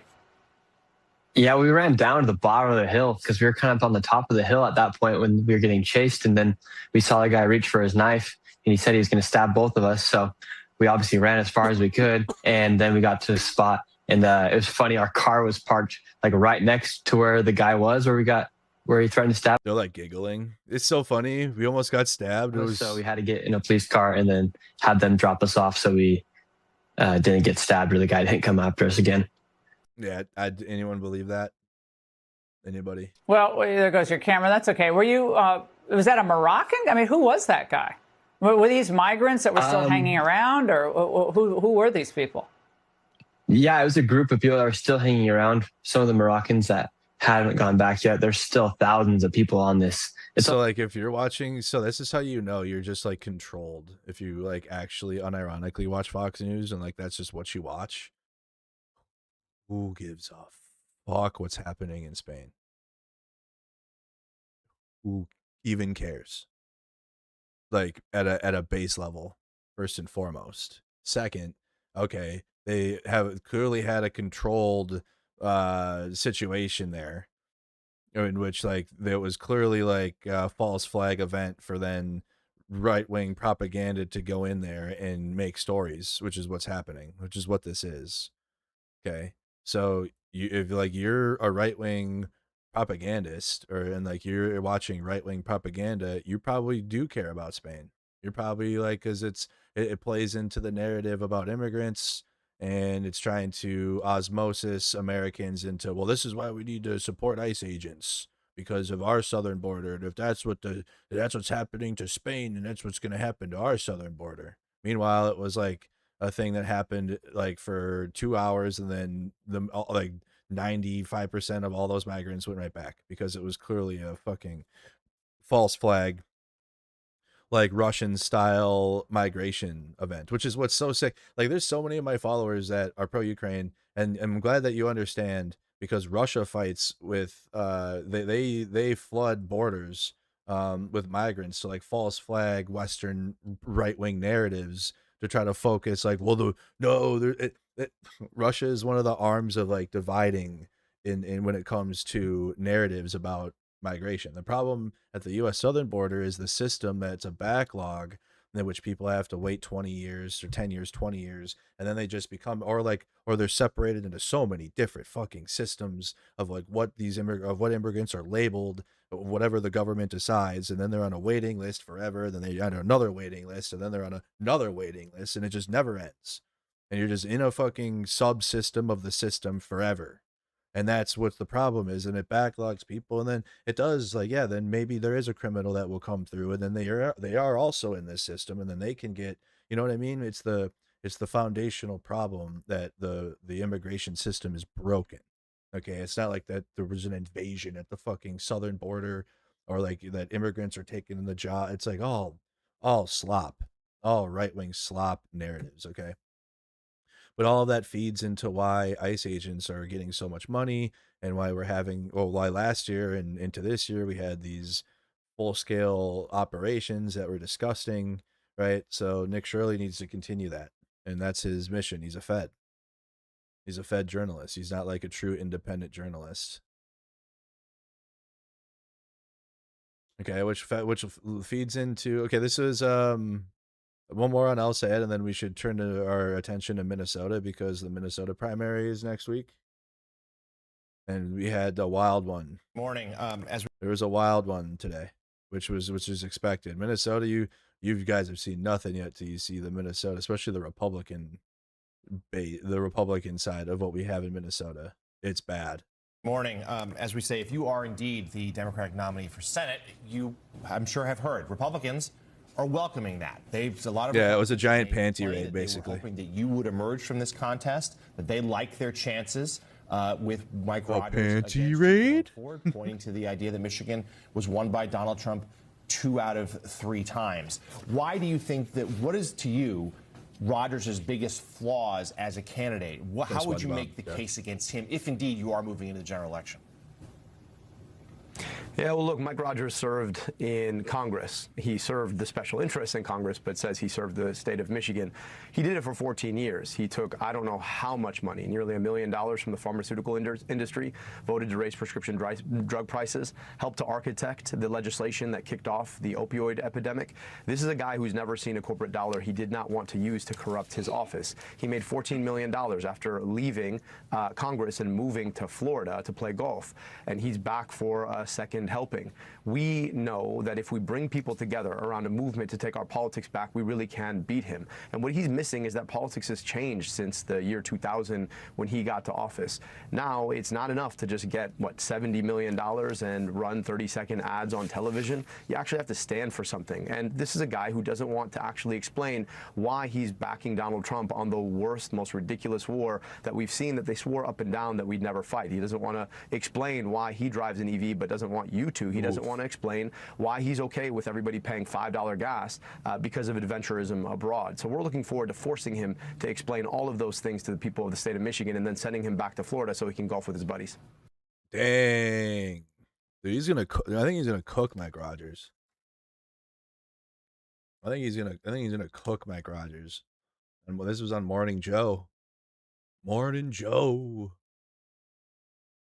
Okay, now we gotta turn our attention to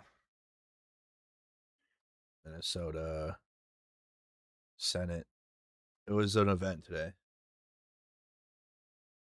Yeah, the Senate forum. Both of your political elites. Oh boy.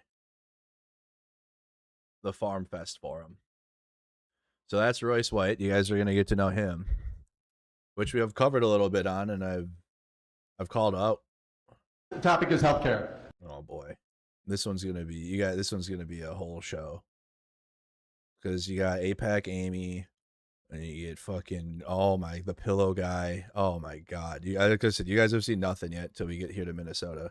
Oh god, Kendall. Oh geez, dude, he's a crackpot. And then do they get to Royce? Oh, this is just this is like the main. Oh, this is the governor. Oh, okay, so they have we need to watch that one, and then the Senate, right? The Senate one was less than 20 minutes. No, which I was the person who are doing it within. Dude, seeing Royce White up there is so gross. He's so gross, guys. It's so bad.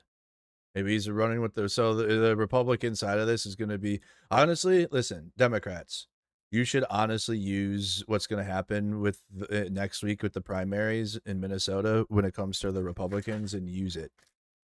Because it is truly terrible. Like Republicans, you want to know why Minnesota has been a blue state forever and ever and ever? It has never gone red, is because Republicans in Minnesota are a special brand of fucking bad. Special brand, like uniquely levels of special brand of bad, and you're gonna hear it. Okay, that's coming from someone like, again, I grew up conservative and coming from that, and honestly, like as I got older myself too, and just looking at Minnesota's Republicans and just the crackpot shit, it's just crackpot shit at this point, especially now because it's just, again, Minnesota, center of the country. You know, obviously now we've had the national attention now here for almost a decade when it comes to from 2020 until now and ongoing. And this will be too. But beyond that, like, we're not a coastal state. So a lot of what happens here is, people do keep to themselves and more family oriented. But, a lot of what happens outside of Minnesota is what drives it, or has driven it, in terms of like just presidential elections, and the local politics have just kind of remained blue. This is the first time I think we're gonna have like I want Peggy Flanagan to win. Okay, I want Lieutenant Governor Peggy Flanagan to win this real bad against Angie Craig. Okay, but this is this one here, the Senate candidate, is going to be an example of like anti-establishment. Which again, Lieutenant Governor, she's Lieutenant Governor, but she is far more of an anti-establishment candidate than Angie Craig. Okay, and it's going to be similar. But when it comes to most of their positions, like they're not going to be too different from each other. But with Peggy Flanagan, you get more of a more of a progressive drive, I would say. You know what I mean? And that's what I care about at this point.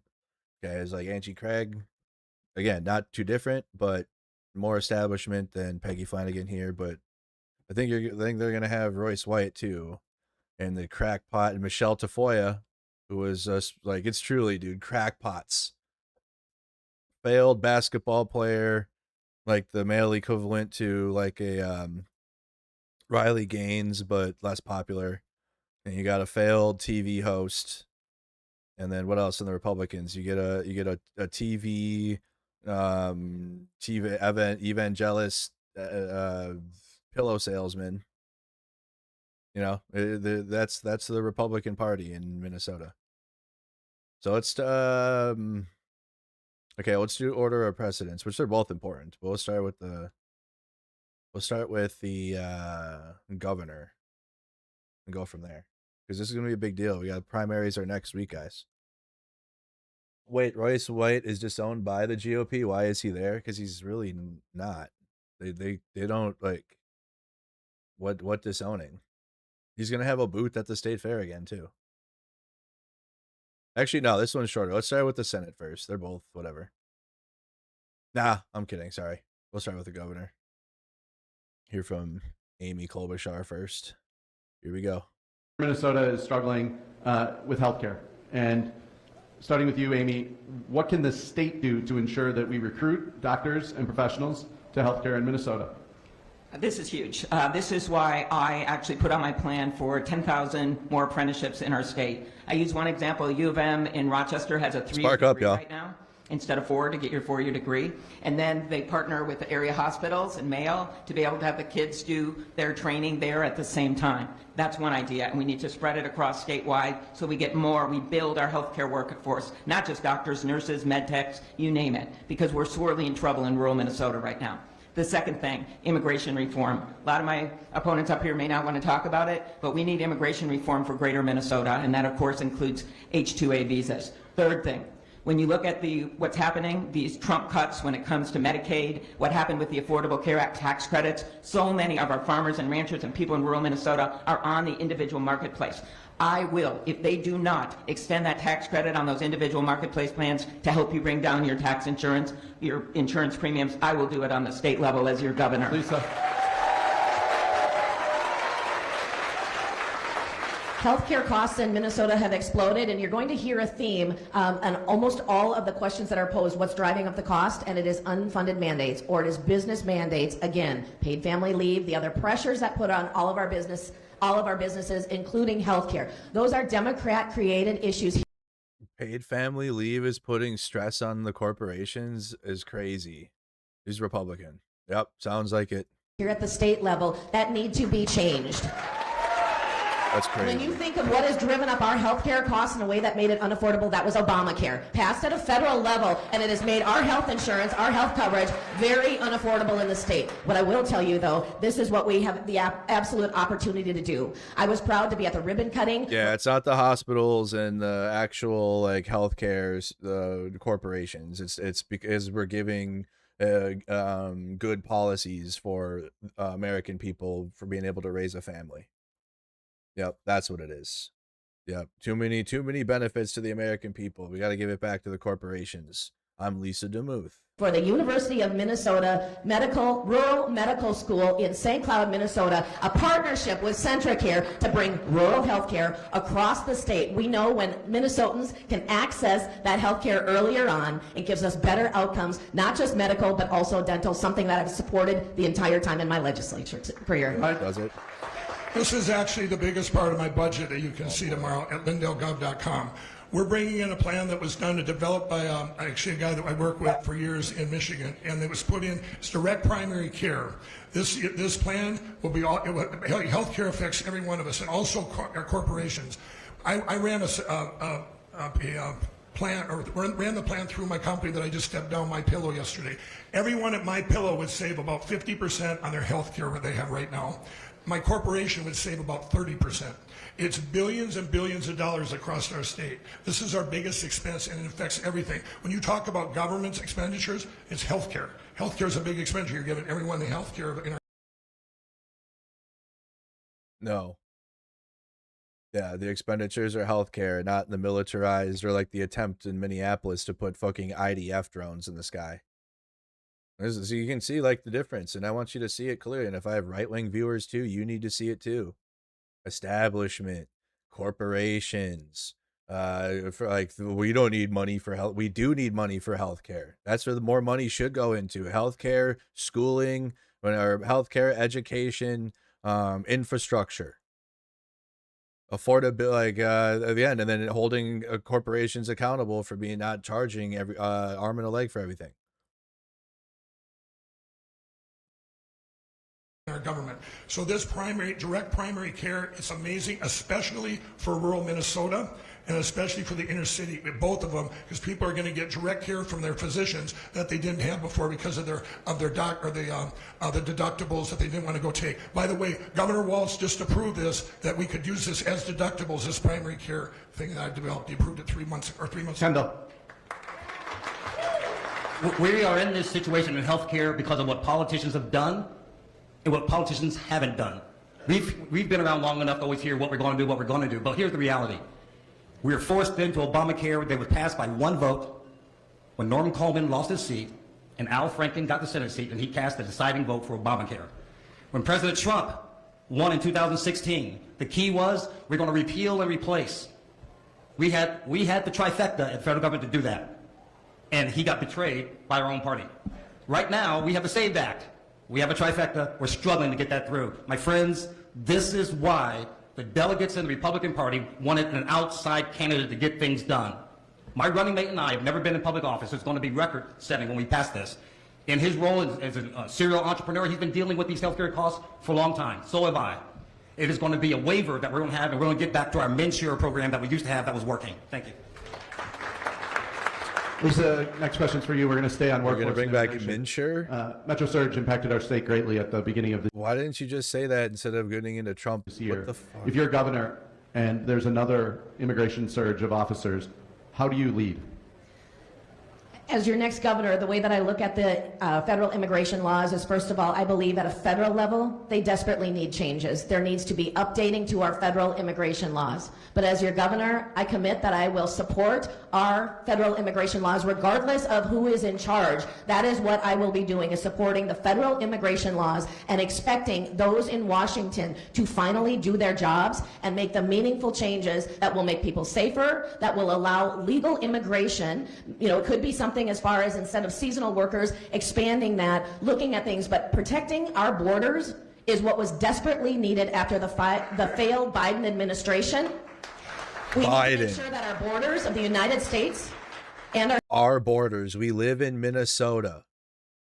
What are you talking about? Our borders. We live in, so our border with Wisconsin and Iowa and North and South Dakota, and the chill ass Canadian border to the north, which has a cool waterfall.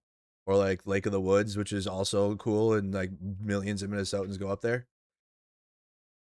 What border were we talking about? Remember when they tried the fentanyl bullshit with Canada last year? Thank God it like came and went, because it was so ridiculous. What borders? We live in Minnesota. We don't live. She's doing right wing, epic Chungus national slop.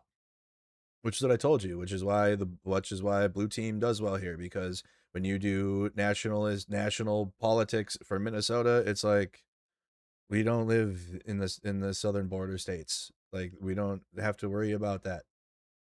our state of Minnesota on the northern side are safe, so I will support federal immigration and expect those in Washington to do their job and update our immigration laws. Mike? Well, first of all, you need to prevent this. And on day one as governor, we're housing 1,400 felons, illegals that have committed felonies in our prisons at the cost of $110 million a year. You cooperate with the federal government and you say, pick these guys up. I've also talked to him. I also am going to enforce employers that are employing the illegals around the cities they're employing them, and they're cheating us out of billions, or $1.5 billion in tax a year. These jobs are for our legal citizens. And then if you cooperate with ICE and with our government, like other cities have, you're turning them in as you get them. And other cities, you're running for governor. This is the governor. What are you talking about? Are you running for mayor of Minneapolis? to go door to door. But if they did, there's another thing in Minneapolis. Minneapolis has some of the strictest protest laws in the nation. I will enforce them. You don't get to commit crimes through protesting, period. What crimes? Oh my God. Yep. Kendall? Well, they're applauding for me. I have to let them stop. Okay. Well, guys, first of all, we do this. Number one thing, this whole idea of a sanctuary city, sanctuary state would be eliminated. That's number one. We have one constitution, one rule of law. We're a nation of laws, or we're not a nation at all. It starts right here with a new leadership.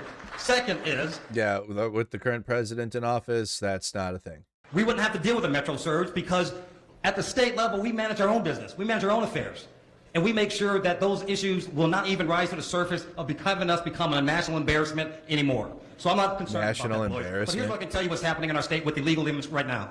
They get better health care than the people that pay the premiums. They're actually, you can boo all you want because, look, you pay a copay, they do not.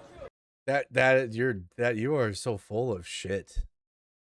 Just so absolutely full of shit, dude. Just lying. This has been a healthcare lie since Obama was president, and they just keep fisting it. Just keep lying. And then what rural area? Where are they? Where is Farm Fest taking place? What fucking Farm Fest, Minnesota? Where is Morgan, Minnesota, brother?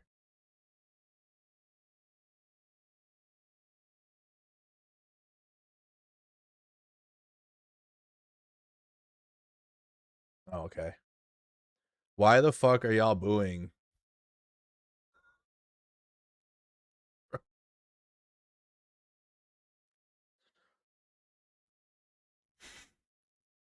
There's certainly a lot of farms. Every plot of land is some farmland down there. Certainly is some farmland. Yep. Some cool rivers going through shit. Yeah, I know that part of Minnesota as storm wind. Lots of storms go through there. Terrible winds.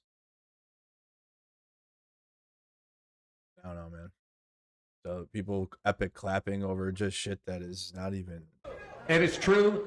I got 15 seconds. Listen, pharmacists told me like we can't have cheaper health care because that a Medicare because some people have a lower copay, but the care they have to wait in a waiting room forever still. Whereas like if you can afford to go to a higher end healthcare system or like whatever, you don't have to wait long and because you're paying for it. What are you talking about? So you really want to strip away people that can't afford healthcare? That's all it is. By lying to people that can and people that do, and saying that the people that can barely afford it and get the lowest level healthcare possible as if they're getting better healthcare than you are, and it's a fucking lie. So you are lying. Patient didn't get her inhaler because she couldn't afford the copay, but the person that came back right in front of her was an illegal immigrant or an immigrant that came in, got a refill, no copay, and wanted the rest of it shipped to Somalia. Amy?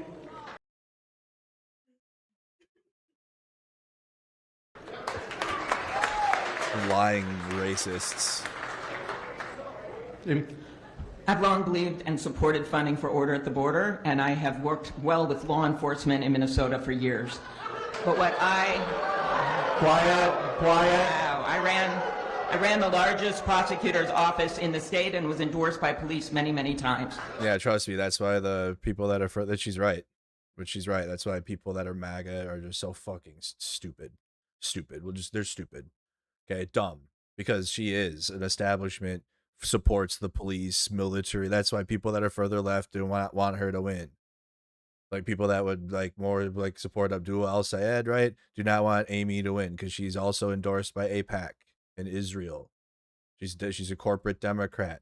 So what she's saying is true, but because you got dumb fuck MAGA conservatives that don't know anything ever, don't even know what the fuck up from down is, they're gonna laugh as if what she's saying is not true, and what she's saying is true.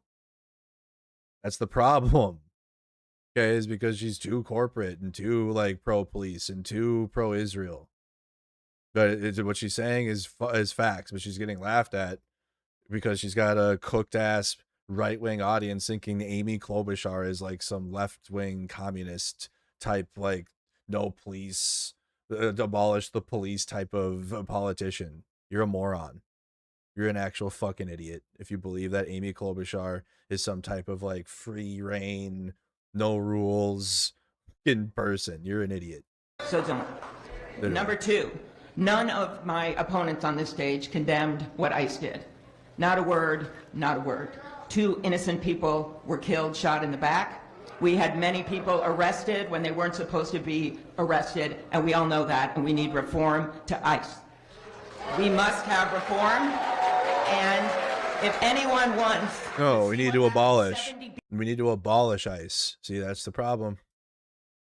Reform is not enough. Reform ain't gonna do it. Can't reform ICE. He's got to be abolished. $1 billion into ICE, so it's bigger than the FBI now. It's bigger than the Marines. I did not support that. I think that $70 billion extra dollars should go to you for your health care.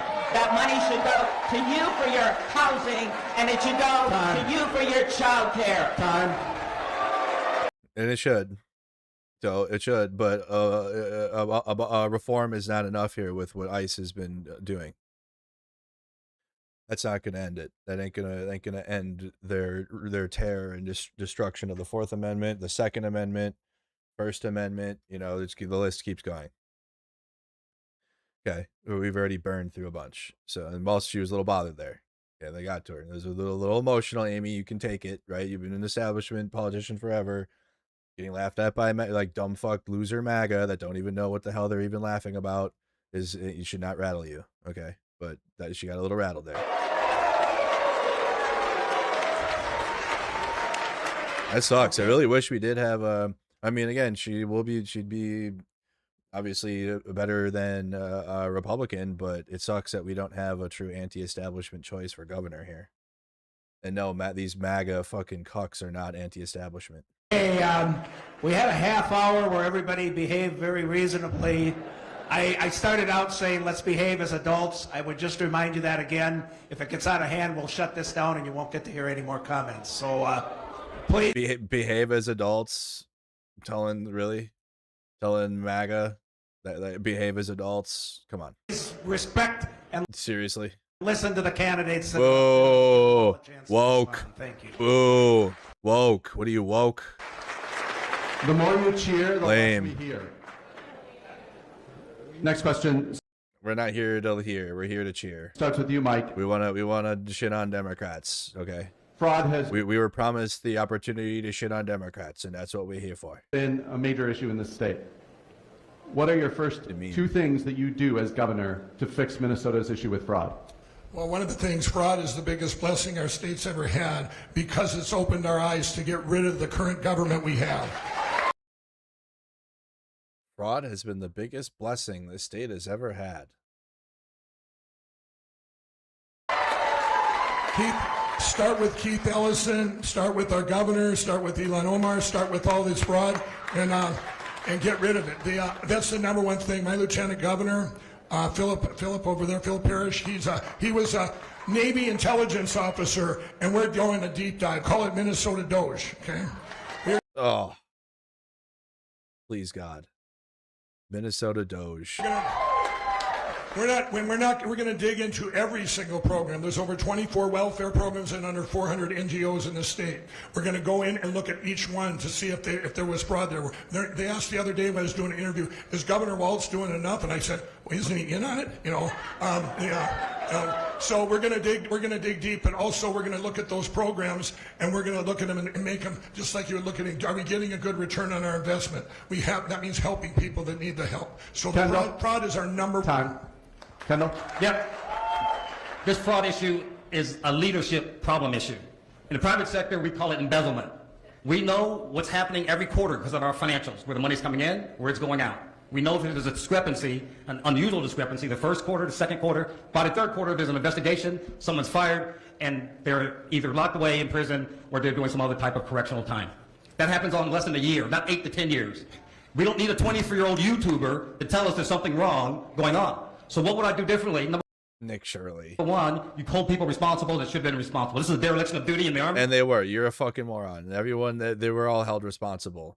They were held responsible. You had Nick Shirley come and recycle old news stories and try to osmosis Somali hate, which then tied in also the Latino community and anyone black and brown. Okay, it was all bullshit. So they were held accountable under Biden administration and also working together with Tim Walz's administration when Biden was president. So you're just saying they're just lying. That's what the right wing platform is, just telling lies to get you angry. Okay, the guy at the top, all the way down to the person who did it. There's need to be accountability. There was accountability, and then they are accountable now. So you're literally saying nothing. It's been 8 to 10 years that this has been going on. The biggest issue is this: we have mega spending bills that funded the fraud programs.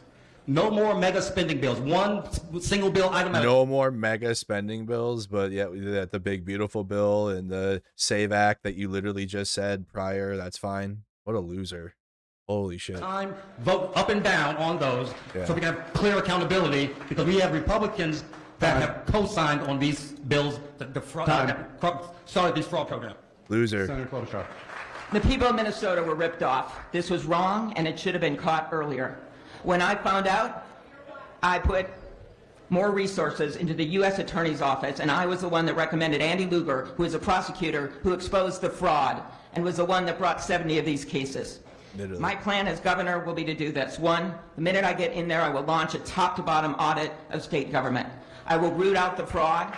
I'm going to make sure that we're vetting all the contracts, that there are surprise inspections. You can't do inspections by Zoom. And I will use my experience of running the biggest prosecutor's office in the state and in the private sector for over 10 years to get this done. People who commit fraud should go to jail. And while the criminal penalties were changed at the state legislature, we need to do more. And that includes extending the statute of limitations beyond Medicaid to other programs that were victims of fraud. People were victims of this fraud. The taxpayers were victims of fraud. And I will make sure that people go to jail. Lisa? The explosive fraud in Minnesota is a direct result of incompetent Democrat control in this state for more than 16 years.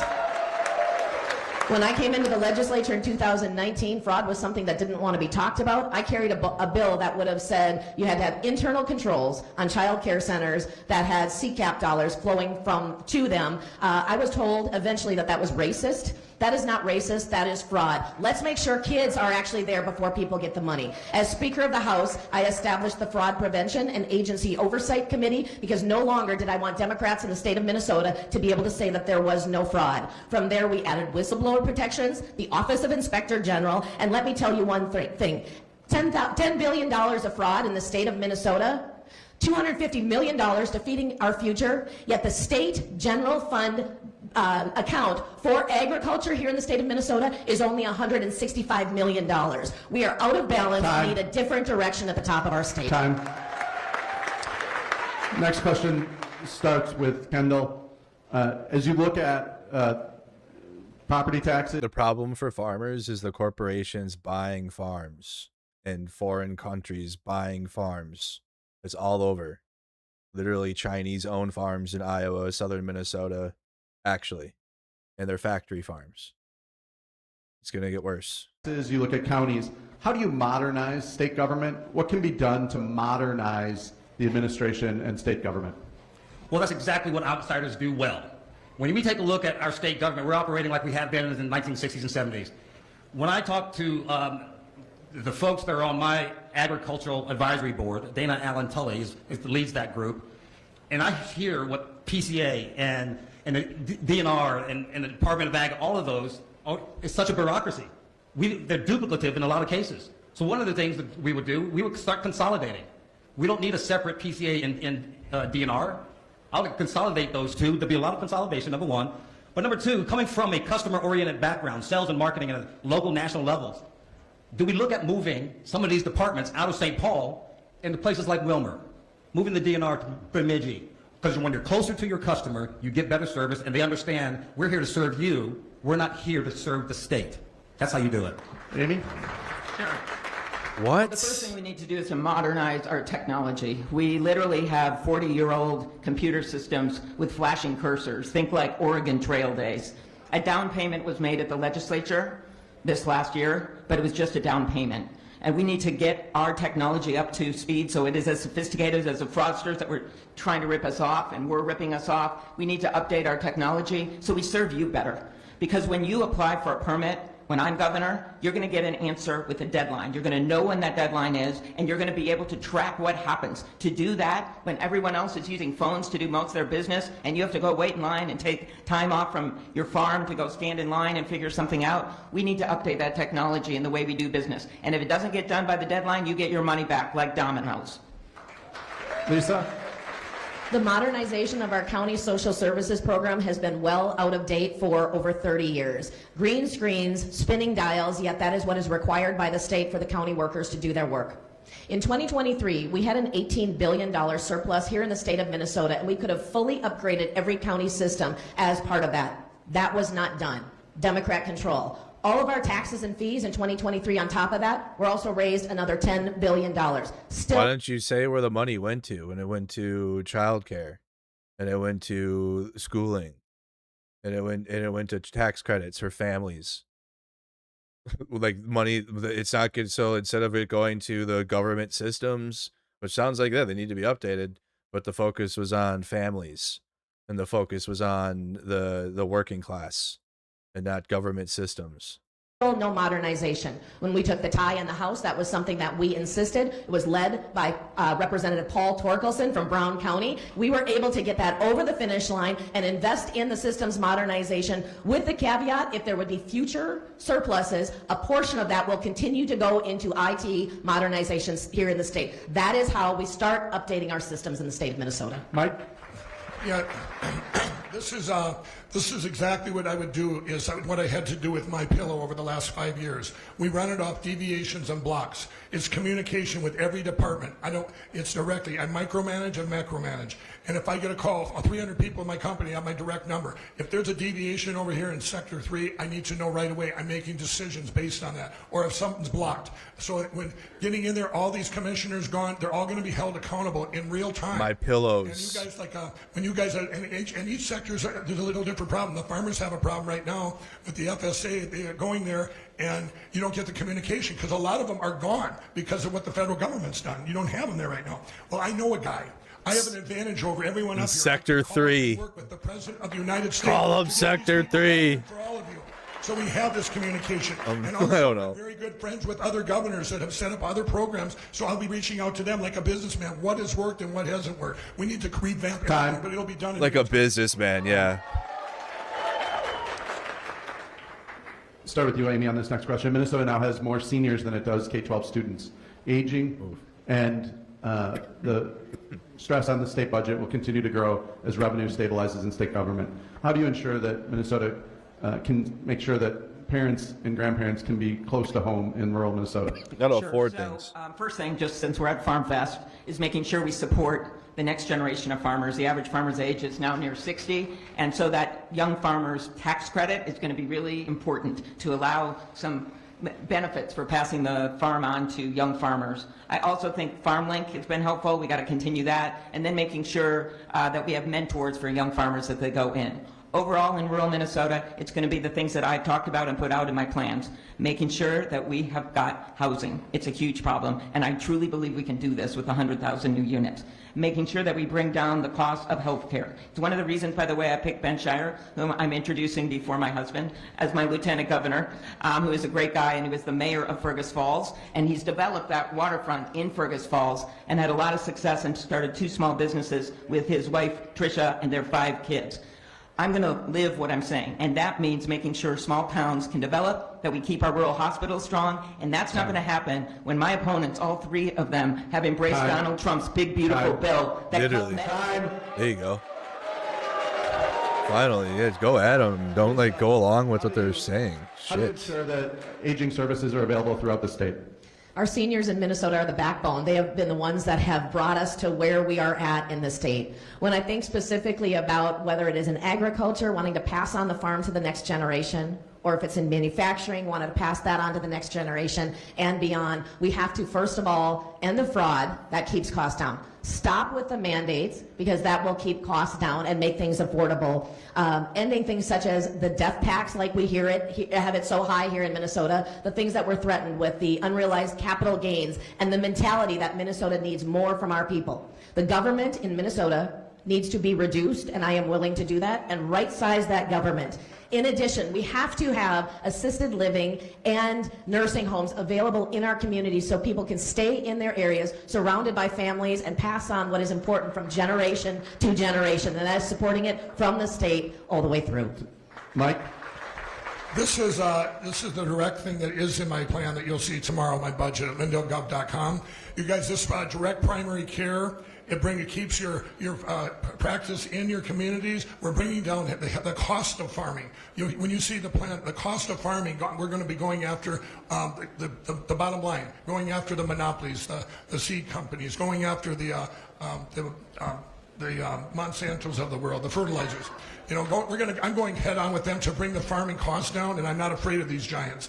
And you do that, and you make it affordable to farm. You make it affordable again. Right now, it's people are not just leaving; they're leaving our state, and businesses are leaving. But you farmers are hurt more than anyone. You have to make it affordable again. My whole plan tomorrow does that. When you talk about property tax, one of the first things I want for seniors is to get that eliminated. You've already paid for your houses.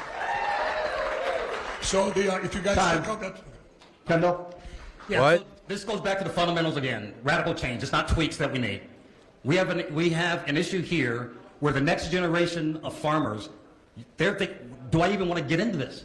I am working hard as I ever can, and we're making less than we did 20 years ago. You shouldn't have to sell part of your property to pay the taxes on it for the next generation. That should be eliminated. That's what I would do. Eliminate that inheritance tax. The second is make it more profitable. One of the good things about farming than any other industry, when you're more profitable, you reinvest in your own communities, you upgrade your equipment, you upgrade your not only your equipment, but also the properties that you have. It is a win-win for everyone. You can't do it when your margins are squeezed because of state requirements, state regulations, state mandates. We have to make it more business friendly. Lisa, we'll start this next question with you. Minnesota has been a leader in biofuels and alternative fuels. Run your farm like a business. And growing them. As governor, how would you make sure Minnesota stayed a leader in renewable fuels?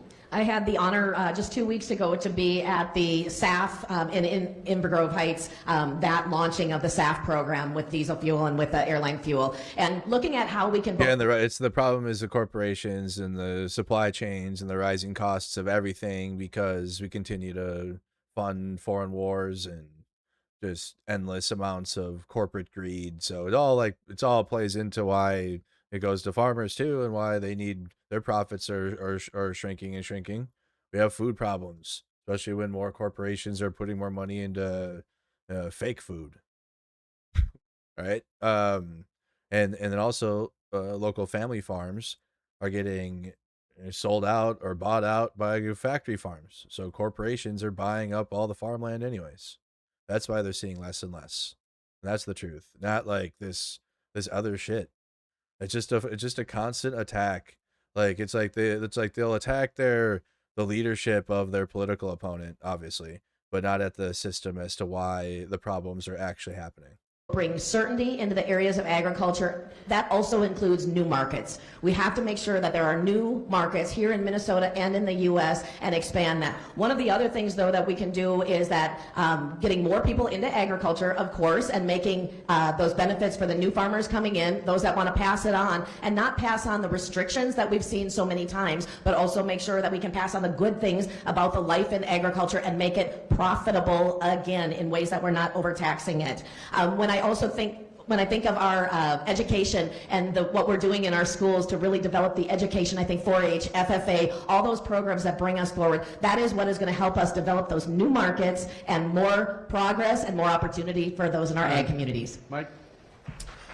I I'm going to explore everything we have. We have so many resources in Minnesota, from the mining in the north into the farming in the south. But one of the things is, the first farmers I talked to last January, they brought up something we have here that we haven't used, and that's sustainable aviation fuel. We're one of the few states, from Hastings all the way to the Minneapolis airport, there's already pipes there. So I'm looking into that, and these are things I didn't, last December when I announced I was running, I just wasn't out campaigning. I've been meeting with people every day, including farmers, to say, what can we do when we get in office? This is one area where I just touched the tip, but I guarantee the day I'm in office, we will use everything we can to get to maintain these and expand on our resources in Minnesota. Kendall? 6-7. Yeah, you know, the aviation fuel center that just opened up in right outside of the metro, that's an exception rather than the rule.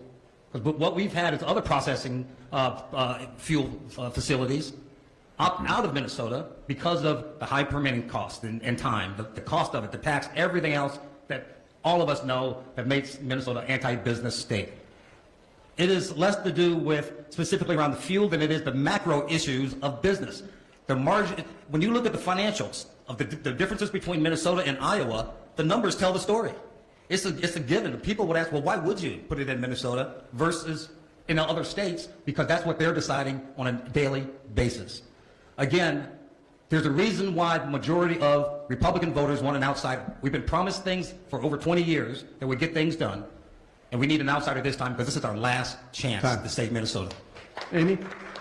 Last chance. It's always last chance. It's because they pump propaganda into rural areas and force rural people to watch right-wing propaganda all day. Minnesota, top 5 states. There is a systemic problem, but they ignore that and just have you focus on Democrats, but in a backwards way. For biofuels, it's 10% of our fuel supply right now. It couldn't be more important. That's why that was the perfect example in this, when they were laughing at her as if she wasn't pro-police and actually doing all the things she said, which she has done.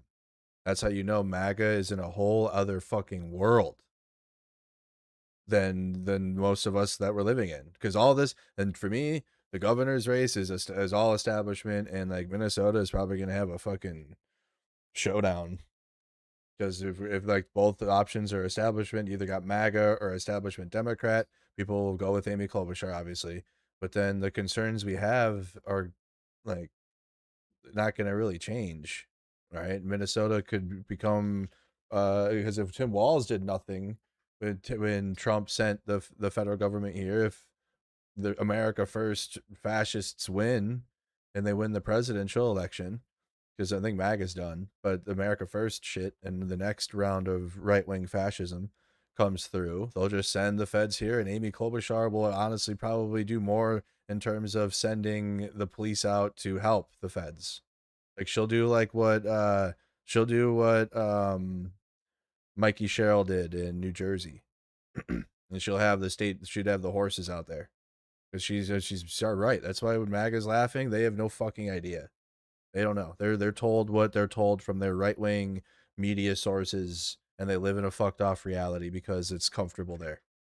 Because your world is like tailored so you can have an understanding, or you're given an understanding. And it's all tailored. Whereas out here, it's like you have the establishment and you have anti-establishment. And like there will beliefs that will cross over for sure, and not everybody thinks the same about things, but Amy Klobuchar is establishment all the way. Okay, so I think like in Minnesota's future coming up, that could become a problem. In terms, so I don't have any doubts that she's gonna win the governor's race, but like the status quo continuing, especially in a place like Minnesota, I don't think it's probably gonna get interesting here, especially since there's a right-wing attack on Minnesota that isn't gonna stop now, because once it starts, it doesn't end. It's like a hive mind, right? Just like like Chicago's in the queue all the time, or California, Minnesota is now in the queue of just hate, right, for right-wing propaganda. And so establishment Democrats will do this thing like she's done here when it came to the fraud thing, and even use the word fraudsters, which is crazy. But they will do this thing where they need to bipartisan this and like appease the fascists and like go along with at least some of their messaging, but provide common sense middle ground solutions like ICE reform, which she said. And that will be a problem. That will be a problem for her in the future if she wins, which she will. Because the other three are just absolute crackpot, like fucking losers. But the problem with her is like then you're gonna get an influx of the right wing propaganda, okay, and then you're gonna have the anti-establishment truth of how her leadership will go down when the right wing attacks, because they're gonna come back. They're just licking their wounds. That's all it is. Okay, they came once with the attacks in 2020 because Minnesota was able to, handle it. Like people are out there on the streets telling others to stop rioting. Okay, like there was peaceful protests happening in the middle of those riots that were taking place. Because I was covering both, and there was times which they took place at the same time. There was like a peaceful march going through and like riots, but the protest itself was telling people to stop. All the whole time, those 7 days, like there's a peaceful protest telling others to stop doing that, but the right wing focused on the riots that took place, and they came and went, and then they labeled all peaceful protests riots. But obviously Minnesota was a big focus of that. And then when the rest of the year goes down, people that are right wing, the propaganda of it all was like this summer of love, and then like this summer of love helped defeat Donald Trump in 2020. Okay, and that's why. So they're mad that Trump lost that election. Actually, they're going to cope. Okay, but Minnesota is going to be their target now, and it's not going to stop. So it's just temporarily paused for now, but then it'll come back again in some way, shape, or form, because they keep taking L's here. And if you haven't noticed, with any right-wing troll or stalker, they do not stop. Any right-wing troll, when they get attached to something, they are like fucking fly on shit. They do not stop until legal actions come in. But then even when legal actions come in, they still continue, right? It's literally like you got a cancer. Okay, so when the attacks on Minnesota at a national level are not done, it's just paused right now. And so leaders like Amy Klobuchar will be tested. It's sometime in the future. Not right now. We're cool now. We're cool now. It'll get a loud a bit for the midterms, but not right now. They gotta cook the propaganda on the right wing for a bit, and then just the natural status quo. People will be not down with it when you have that. When you have the natural disliking of a status quo establishment combined with the right wing propaganda, it's gonna be problems for Amy Klobuchar at some point. Okay, I think we can leave the governor for a while, but pretty mid there. But here you got some excitement with for the Senate, which is also, you got Michelle Tafoya and Royce White, and the Democrat candidates are going to be Angie Craig and Lieutenant Governor Peggy Flanagan. And I personally hope Peggy Flanagan wins. Let's take a listen. This one's a little shorter. I was the person who wrote that bill in the House when it first passed in 2022. Whether it's higher blends of ethanol, whether it's sustainable aviation fuel, whether it's those grants to retailers who are, we want to support to make sure that when people go to the gas station and they get that 15 to 40 cents cheaper gas, especially when the war in Iran has driven up gas prices for everybody, we have to have the infrastructure as well. The House did recently pass year-round E15. I led the effort to get 95 Democrats to vote for it in the House of Representatives. Yeah, I'm glad Elsa had one too. You a little bit. The reason why we haven't been able to get year-round E15 across the finish line is because the Trump administration is in the pocket of big oil, and they keep being loosey with the football to pull it out of all the packages. I hope it doesn't happen this time in the Senate, but this is why it's happening. Thank you. Michelle, back to the Farm Bill. The nutrition title makes up more than 80% of the legislation. How would you evaluate the SNAP program, and what changes might you propose? So look, again, the left has tried to tell us that there's no fraud, that every dollar you pay in taxes goes exactly where you think it's supposed to go. The left. And we know now, don't we? Don't we? That that's not true. We know now. Minnesota has been the epicenter of fraud in this country, to our embarrassment. And it was allowed to happen. You don't just lose accidentally $9 billion. You don't. So I think when you look at the SNAP program, yes, you know what? It does need revisions. And you know why? Because the people that need it really need it, and they're not getting it. And when you hollow it out with fraud, that does nobody any good. And taxpayers, when you're asked to pay taxes to the extent that you are, you should be confident and you should have trust that the people taking care of your tax dollars are doing it with integrity and doing it responsibly. The end. Royce. I mean, in a sane and logical world, when a particular political party that runs a state and has been running a state for a very long time loses that much money, the obvious thing for any self-respecting citizen to do would say, we're not voting for you again. Waste, fraud, and abuse, but it's not just here in Minnesota. It's fruit from the same poisonous tree nationally, all the way to the highest levels. And make no mistake about it, the McMillans and Cargills run your state. Now you can hear a pin drop in here. I like that. But the Democrats, again, on the left, is so duplicitous. And this is the crazy thing about politics. You can just get up here and lie. Like, for example, under Joe Biden, they had a trifecta. And they talk about all of these downtrodden people who they're trying to help, people who they want to provide for. They had all three branches of government, and a tax on the top 1% of 1% never even made it out of committee. What are we talking about? Are you right? What are you talking Never even made it out of committee for all their Marxist redistribution of wealth. I would love to hear Peggy Flanagan or Angie Craig answer how they had three branches and a top tax on the top 1%, never even made it out of committee. Thank you. Representative Craig, a question on SNAP. Look, in the One Big Beautiful Bill, Republicans cut $187 billion from the SNAP program. We have already seen 5 million people lose access to their benefits at a time when grocery costs are sky high, including over 1 million children. And I'll just say, it is so clear to me that Michelle Tafoya doesn't understand how SNAP works. If you're talking about the SNAP program, the federal government provides part of the money. But if you're trying to blame anybody for the SNAP program, the counties administer the SNAP program in Minnesota. That means your Republican counties and your Democratic counties are going to have to pick up the cost of this program. Republicans have sent an unfunded mandate to the people of Minnesota, and they can't afford it. And everybody sitting here who I know you're concerned about county property taxes, when your property taxes go up, it is because Republicans decided to bust up the Hunger and Farm Coalition, which is not sustainable to get a 12 Title 5-year farm bill across the finish line. Peggy?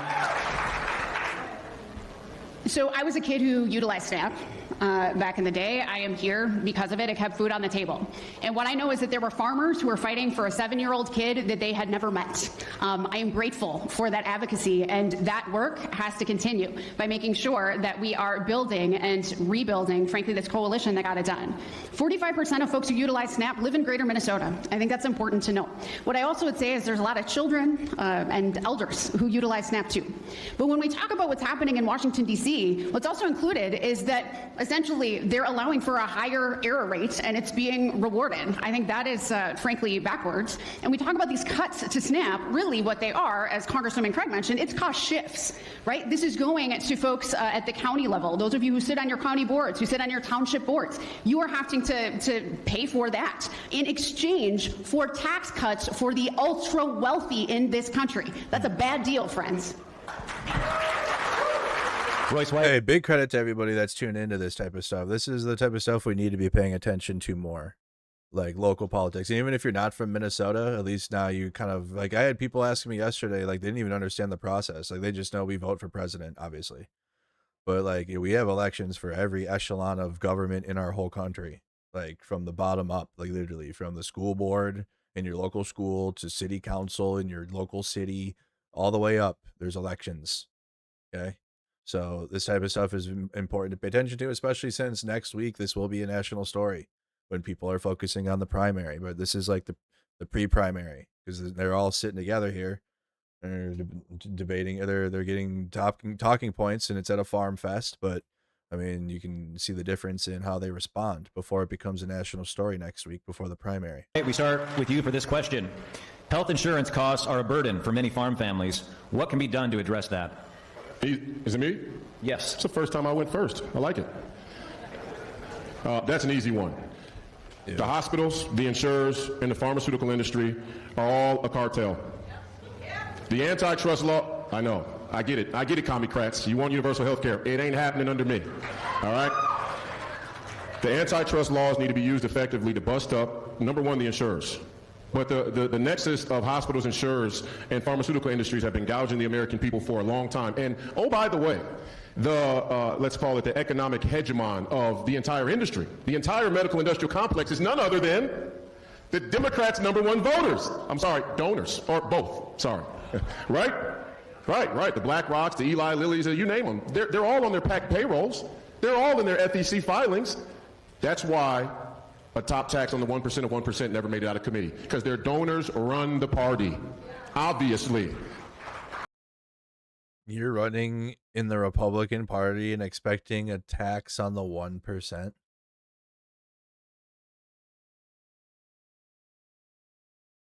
And this is a gotcha?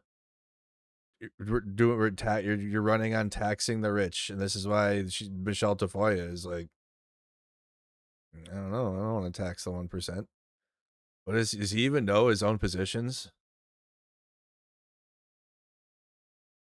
But the reason why bills aren't passed is because you had stalling establishment Democrats that were voting along with the Republicans to keep it middle ground as fuck when Biden was president. Able to get through a couple things, but definitely did not accomplish any, which is why you're seeing the Abdul al-Sayed win elections, which is why Zoran Mamdani won the mayor race, which is why that's going to continue now, because you know, this is why this is an example. As Royce White is dog shit, but like ignore Royce White, but like he's just repeating the same type of right-wing propaganda that's going to be used against Democrat establishment politicians. Okay, and then be able to do that. He's not, when it comes to what he's saying about the attacks in the 1%, that's a leftist position. So I don't know if he even knows what he's arguing. Thank you. Thank you. Yeah, no one's clapping because you're confused. Congresswoman Craig. Well, look, I've been doing a lot of work to lower healthcare costs since I became a member of Congress. I was able to force Medicare to finally start negotiating. Yeah, horseshoeing the issue. Thank you, Pepsi Man. Good. Yeah, thank you. Oh, yeah, give me debate words. I don't know all of them. Its drug pricing. I've introduced a bill that would put forward a plan that would allow Medicare for all who want it, which is a program that would allow competition for health insurance companies out there. You know, it's unbelievable that we live in the richest country in the world. The Lieutenant Governor and I both support universal health care. Which is a good reason why, if you are a left candidate and you are left, you should be doing what Abdul al-Sayed did and start campaigning in rural areas, because you'll hear a right-wing candidate say that and like, I'll complain about the rich all day. Okay. And then wait till you get an actual candidate that has solutions for it, and they're not going to be right-wing at all. They won't be right-wing. Okay, just know that. So you should be campaigning more in rural areas and start planting seeds there. We have a little bit idea differently of how to get there, but I think we've got to stand up to pharmaceutical companies, to the health insurance companies, to the PBMs, to all of these different elements of healthcare. And over the course of the last several years, we've been able to do that. It was my bill that capped the cost of insulin at $35 a month for America's seniors. And we can talk about all these different programs, but as long as America has a fee-for-service system where doctors and hospitals are rewarded on the volume of care that they provide, treating disease instead of health in our country, we are not going to have a healthcare system that works. Candidate Flanagan. So this is one of the #1 things that I hear about when I travel across Minnesota, the high cost of health care. I talked to a farmer in Canby who has a $16,000 deductible, which is untenable. And they paid, I think it was $600 for a 5-minute med check. That's outrageous. Too many Minnesotans are paying for health insurance and not actually receiving health care. I believe in Medicare for all, certainly, and on our way to get there, I think we have to get rid of prior authorization. Because here's the deal, some dude behind a desk shouldn't be able to decide whether or not you get the life-saving health care that your doctor has prescribed. Or worse yet, AI making that decision. We can absolutely do better, and these cuts to Medicaid in the big ugly bill, what those have done has forced rural hospitals to think, to close, rural clinics. We can do better, and we know that the local economy is taking a hit again in exchange for what? Tax breaks for people at the very top, not the folks in this room who don't need them. Candidates So obviously they're running for Senate, so they need to wrap national federal politics back into how it will benefit the state, right? So that's why this one I feel is different than the governor race. The governors, when the Republican governors were focusing on Biden and shit, it's like, brother, you're running for Minnesota governor. Or like when what was her name? I already forgot her name, but she mentioned the southern border.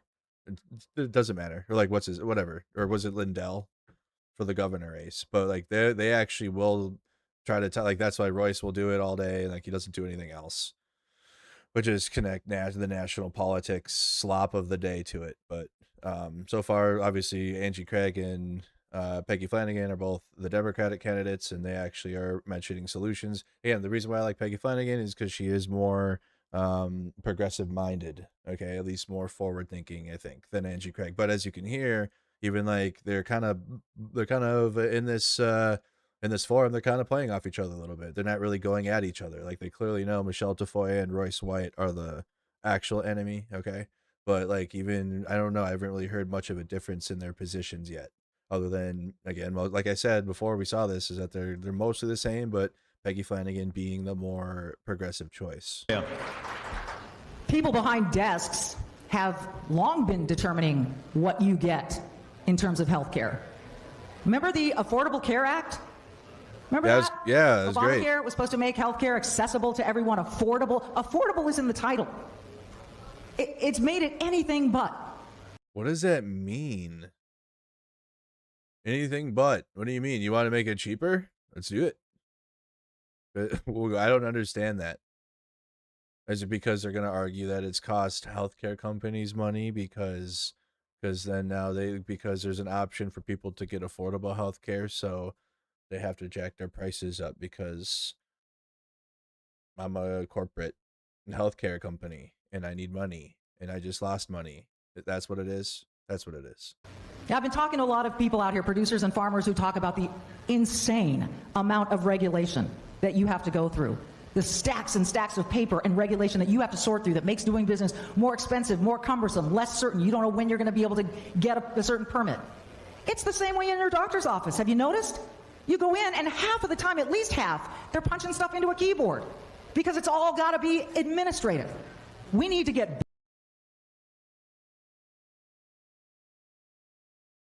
They're just punching numbers into a keyboard. Yo. Back to basics when it comes to healthcare. What the hell? And that means more transparency. You need to know what you're paying before you even walk in there. More transparency and less of this just unbelievable amounts of administrative bloat that makes it almost impossible for doctors to do their jobs.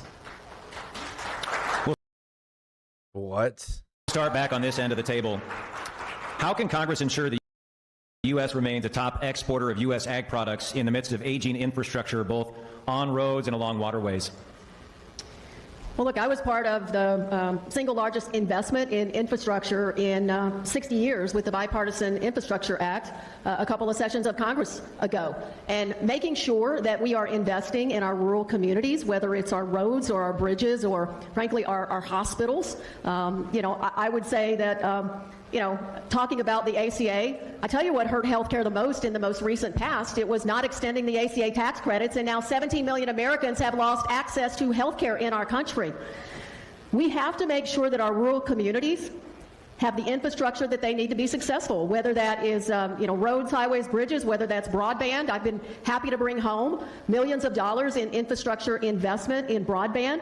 But to have a healthy rural community, you've got to have a farm economy that's strong. You've got to have hospitals, which, by the way, since the $1 trillion in Medicaid cuts, 10 Minnesota hospitals, 10 Minnesota clinics have been closed across our state. So it's all an ecosystem that supports rural America. Lieutenant Governor.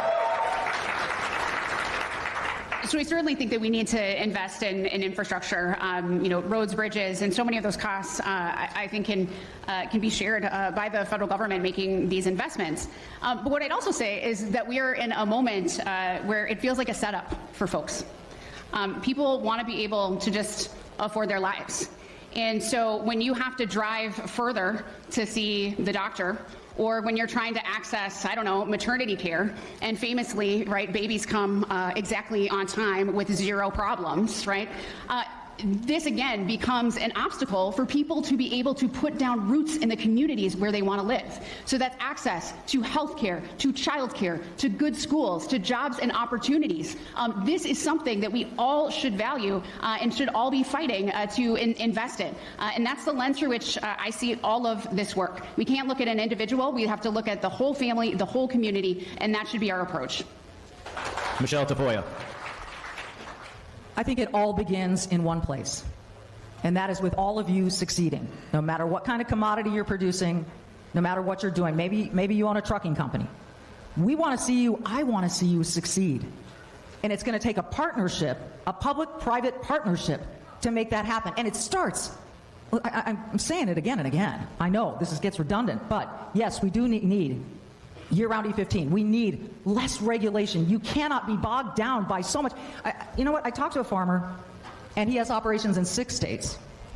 And I asked him, which is the easiest state to do business in? And he said, Arizona, because they have a set of laws and rules, and as long as I follow those rules and check them off, I'm good. Until I break a rule, I'm good. I said, which is the toughest? He said, Minnesota. Because I jumped through hoop after hoop after hoop, and if I'm going to plan to build business, I don't know if that license or permit or whatever is going to take 18 months or 4 years. So, whatever. We've got to make it easier for you folks. We've got to partner up and make your lives easier so that you can prosper. Period. Candidate White. That you don't prosper because you have regulations to follow. It's because the supply chain is bogged down, because war is taking place and fuel prices are skyrocketing, so the cost of goods goes up and like people can't afford it, so then you like start having to charge more for your goods but getting less because people can't afford it, and we have problems at the top. Okay, not this other, just right-wing slop that just never ends. It's the same shit. It's the same arguments, never ending. The same nonsense. Wait, what's Royce White going to talk about? I apologize. I'm not a polished politician. You know, I'm not a good-looking young lady like my opponents here. I just tell it like it is, and I know it's hard to hear. Like a few questions back, I just couldn't believe my ears. Yeah, good thing you put your cap on your water bottle. The Democrats at the table said they went after Big Pharma until it was time to mandate vaccines, and they turned on the money printers for Big Pharma. I know. That's what I'm talking right there. You can hear pin drop over there in the Democrat section. As soon as they mandated vaccines, you turned on a money printer for the most unequal distribution of capital and market power in the entire economy, which is Big Pharma and the insurance companies. Way to go, Democrats. As far as SNAP and healthcare go, they turned on the money printer. You can give a man a fish, or you can teach a man to fish. The fundamental philosophy of the Democrats and the communists are to give a man a fish over and over and over until they no longer remember. The Democrats and the communists remember how to fish for themselves. And that's a problem culturally. Is it a war film?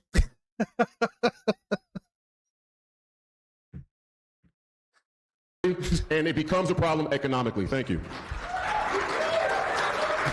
Lieutenant Governor Flanagan, you're up first for this question. What is your message to farmers and landowners concerned about farmland being used for solar farms or data centers? So I'd say a couple things. I think it's really important that high-quality farmland is used to farm. You know, we have 53% of our land here in Minnesota is for agriculture, and we have to make sure that it continues to be viable. Here's my biggest question for any of these investments is who benefits. Because right now, as we see these data centers being stood up, the folks who are benefiting are these AI tech billionaires like Elon Musk, or Mark Zuckerberg, and surrounding communities are being left to fit the bill in high energy costs, right? Or also, putting the water quality of their local communities at risk. We can do better, and this is one of the places where I think there is a lot of bipartisan. It's crazy how the people that are worried, and again, I would be too. I don't want one person or all one thing to own everything and then we be happy, right? So I like balance. I support small business. I support people having their own, if they want to have a farm, you want to do your own thing, by all means, and the government should if you need it, If you need like to be able to have like, you know, some capital into your business, so you could thrive in the community, yes, the government should support that. Absolutely. But you should also be able to have your own business, and I support that. But it's wild, right? The people that focus on communism, which doesn't exist in the United States, not even close, not even fucking close, right? Where the means of production get put solely into the hands of the government, but they completely are fine, right? So again, that doesn't exist, but they're completely fine with the idea of corporations doing that very thing, which is what is happening. Our existence here in the United States is corporations doing the thing that people on the right and establishment Democrats and liberals are afraid of, this communist boogeyman, when in reality, the corporations that own everything are doing that. And they're buying up businesses and like consolidating everything into their pockets. And then that's seeping into our politics as well. And politicians are getting enriched, and foreign countries are getting in on it too. Like, oh wow, look at all this money we can make, and we just got to buy a couple politicians and bang, and we make money. Because all this corporation is buying up smaller businesses, and then they control more, and then we make more money. So everything sucks.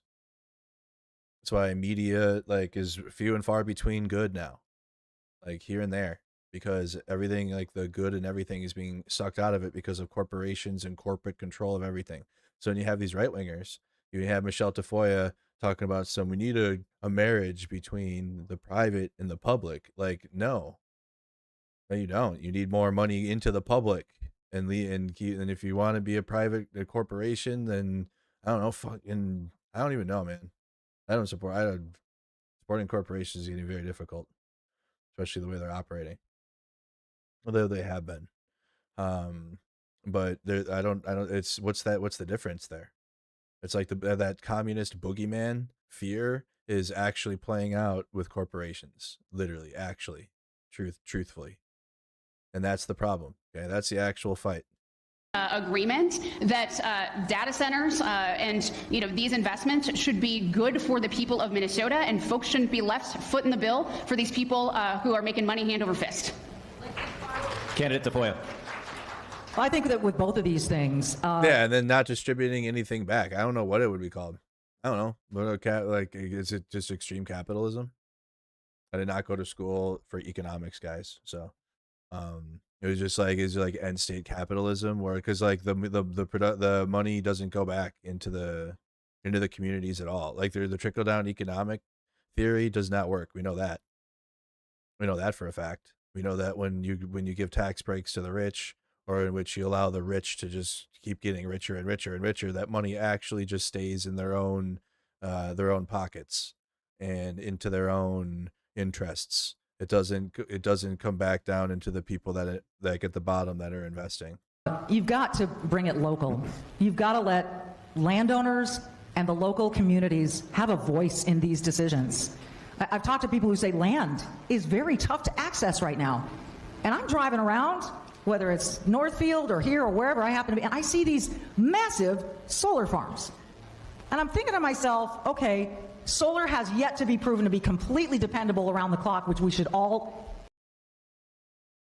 Oh my God, dude. ...expect. And they're saying that they want to promote wildlife areas, but they're covering these fields with these, quite frankly, ugly solar... Because they're ugly. The solar panels are ugly. They are environmentally efficient, and they're oh my God, brother. Go fuck yourself. Can we just say that? This is why debating right wingers is completely pointless. Literally pointless. Insane. Solar farms. It gets dark. It gets dark at night, right? I don't even know where these solar panels are made. I'm guessing they're not made here. But the sun goes down. And so then what happens when they're not good anymore? What do you do with the stuff? You take it all out. Where does it go? Does it just become waste? So we're in this circular situation. Look, bottom line, landowners need to be consulted.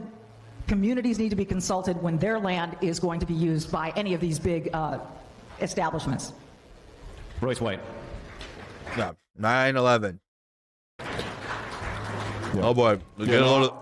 I'm the extreme. Get a load of this one. Yeah.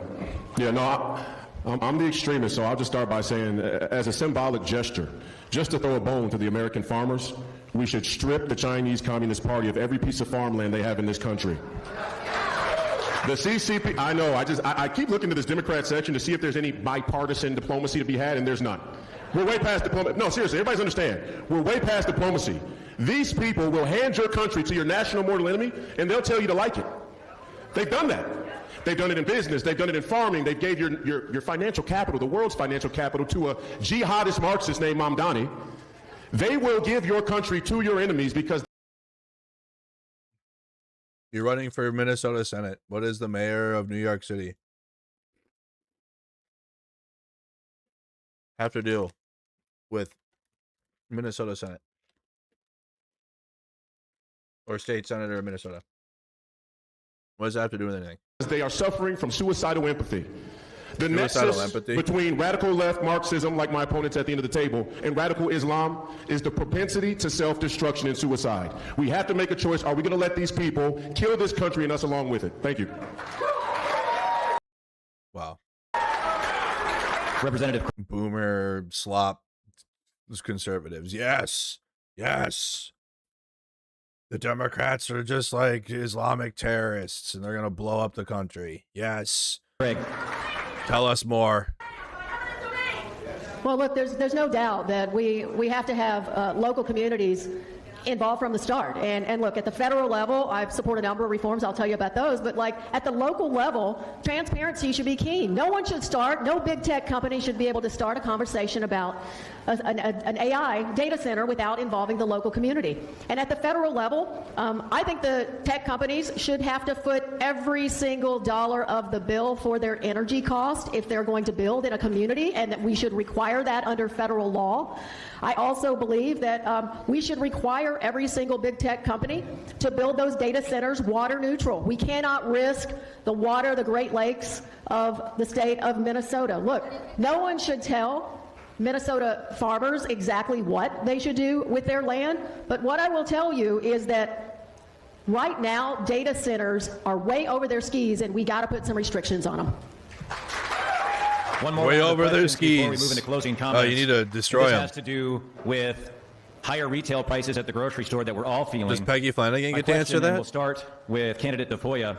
What's the balance needed to support U.S. beef producers while at the same time bringing down retail prices? Yeah, it's again, talking with beef producers while I was here,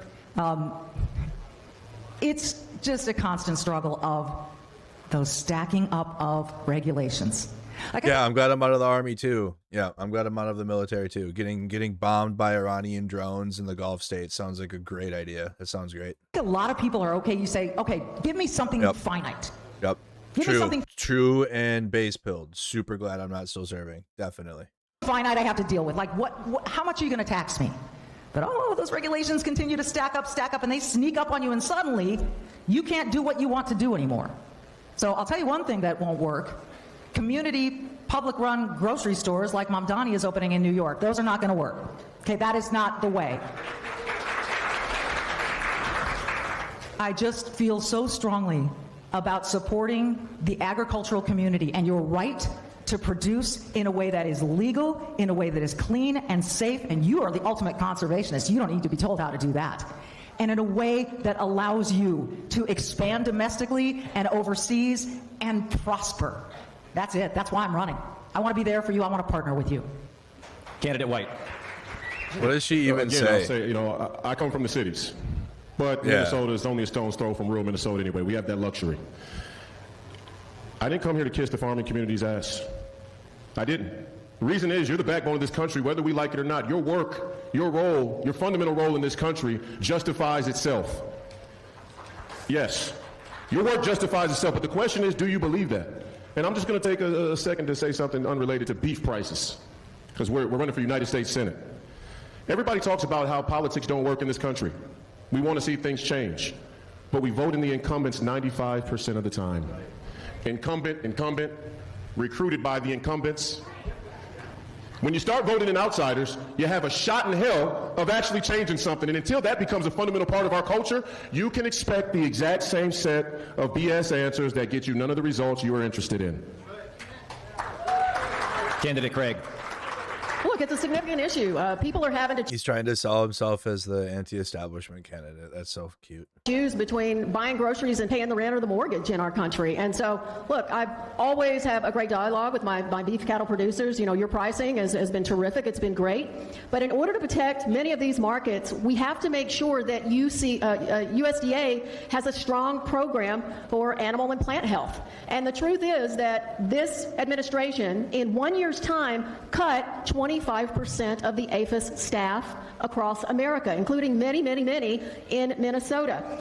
We also can't forget that, you know, HPAI is still out there. And so when you don't have a vaccine strategy, when you don't have the scientists there to make sure that New World screwworm can be controlled, these are the realities. It is the federal government's responsibility to make sure that we are keeping our farming community going. And without the investment in animal health, you see situations like New World screwworm.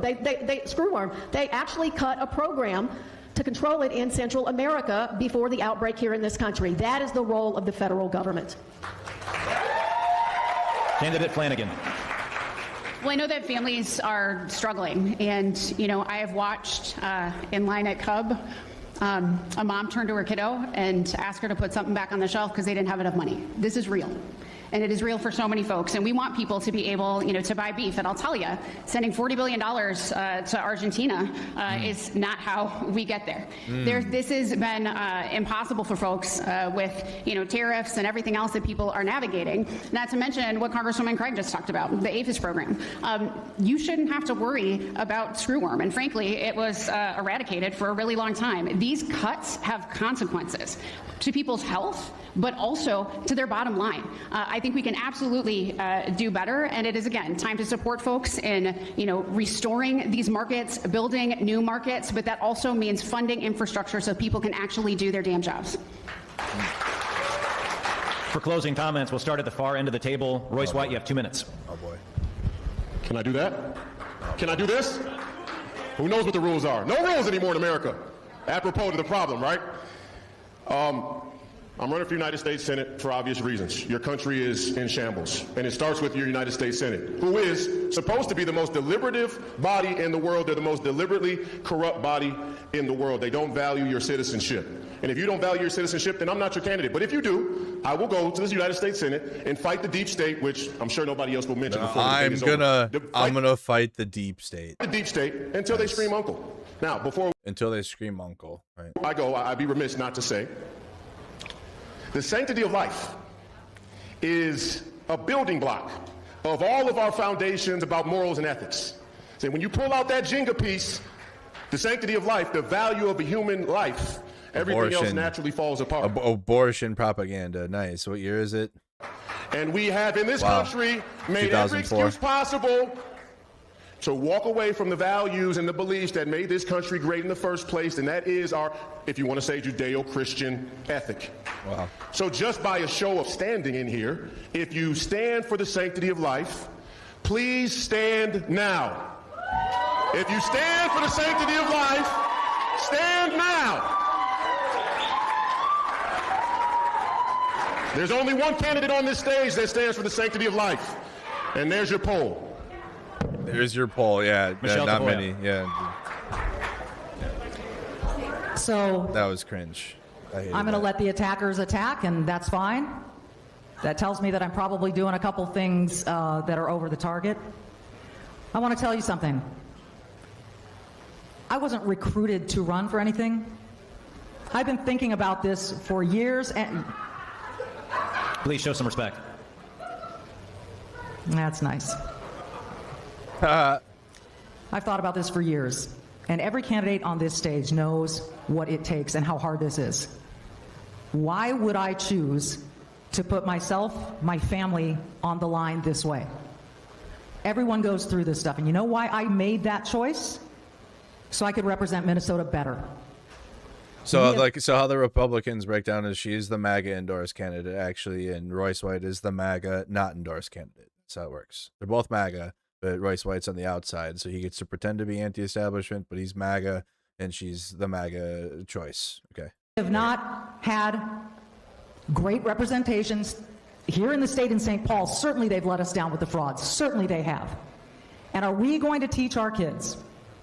I have two, 20 and 17. Are we going to teach them that it's okay to allow fraud, to embarrass our taxpayers, to steal from the people who actually need it, and to hollow out programs because some people wanted your cash? They wanted your cash, they stole your cash. My cash. And some people let this happen. They took my cash. Do they deserve promotions? What? Do they deserve raises? Look, we can do so much better. Just look at it. And it starts with integrity. And it starts with being able to put yourself out there and say, I'm going to take the barbs, I don't care. The barbs? Because there are some basic, fundamental, common sense things in Minnesota that have to get straightened out. Right. I do know the difference between a man and a woman. And men should not be playing in women's sports, period, the end. And we don't need to give 4-year-olds dolls so that they can interchange parts and try to figure out who they really are. Every child is born perfect, and I want to represent and partner with every one of you. That's why I'm running for Senate. Peggy Flanagan. And also the Republican line of trans hate. Can't forget about that. Out of nowhere, literally. Well, they have to literally force it. It's literally so forced. It's not, it's so forced. Literally. Thank you so much for this opportunity to be here with you today. Thank you, Farm Fest. Thanks, Mark, and thanks for keeping us on time. You know, I'm running to make sure that people can afford the lives they want to live. I'm a kid who grew up on the margins. SNAP is what kept food on the table for my family. Medicaid is why I'm alive today. The Child Care Assistance Program allowed my mom to go back to school. She got her certificate in phlebotomy, and that helped to lift our family into the middle class. That is a Minnesota story. And I want to be really clear that we need to make sure that we have a whole lot more Minnesota stories where people can afford their lives. And when I think about what we can do here together, it's simply to make sure that farmers can do their job. The instability, the chaos that is happening in Washington, D.C., you shouldn't have to navigate that in addition to navigating the weather and these drought conditions. We should make it easier for you to be able to make a living. And that's what I want to continue to do and continue to support. I want young farmers. I want beginning farmers. I want folks to see a future for themselves in agriculture. That is the work that's ahead of us today. But what it's going to take is people who are looking at the whole family, the whole community, and that will absolutely value our independent family farmers. I think you should have access to health care, and I think universal health care is the way to go. I think you should have access to child care in your community, things like paid family and medical leave and raising wages. But what I also know is that these big corporations, I'm not taking a dime of corporate PAC money because I want to be beholden to you as Minnesotans and no one else. And we've got some folks who are leaving the United States Senate. Tina Smith, who's retiring, and Senator Klobuchar, that I think's got a pretty good shot at being our next governor.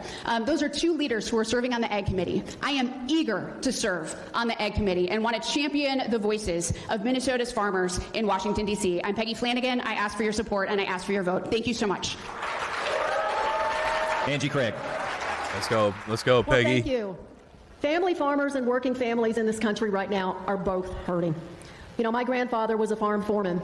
He lost his job in the 1980s when the farmer lost the farm.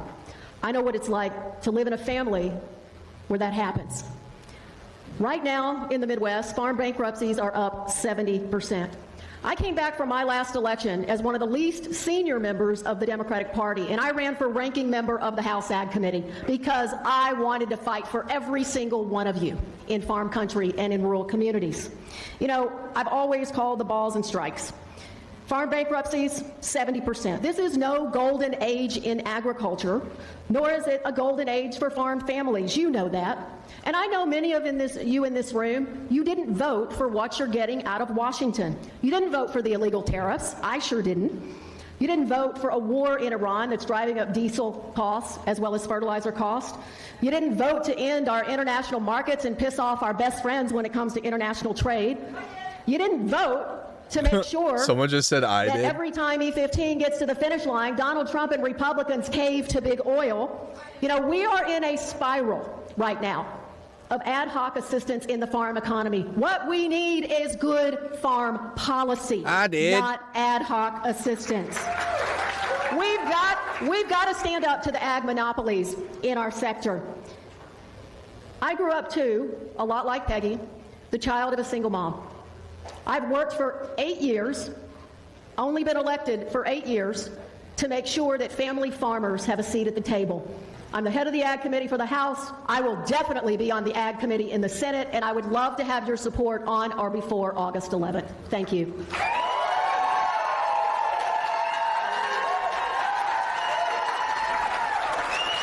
Well, I was about to say, let's cheer for your candidate. You guys have done a great job of keeping it all together, so let her rip. Cheer for our Let's have a round of applause, and thank you to Mark Dorenkamp. Give him a round of applause. Great job. Well, there it is. And again, Well, there it was. That was the first event where they're all sitting down.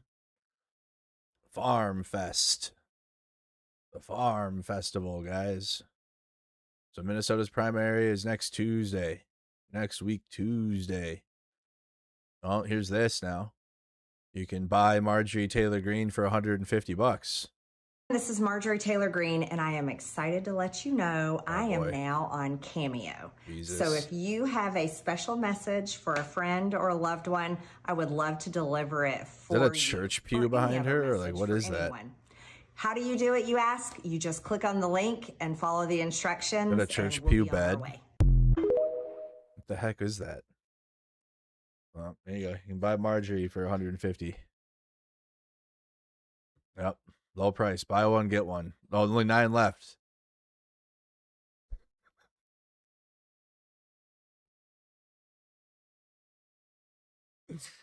Holy shit. Yo.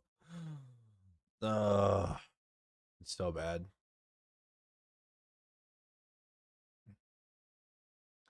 A slain officer who acted heroically but has a foreign sounding name gets booed. What the hell? So I know Pastor Tice. Let me see the clip here. Lombardo. So I know about the pastor spoke about Officer Abdul Nabi. Oh, wow. So I know Pastor Tice spoke about Officer Abdel Nabi a few moments ago. No, we're not booing. We're not booing him. He's the officer that passed away here recently. So, and I asked if we had a moment of silence, and he said we had not. So I would like your indulgence for a moment of silence for Officer Austin. Jesus. Thank you. Just loud racists. Just so cringe, even for their own people. Their own cops. All right, what's the lowlights? Aaron's daily, then we'll get to Ukraine here. Appreciate you guys. W. I'm glad that the daily streams are back. We'll have, we'll be doing Spider-Man playthrough later. Does this matter?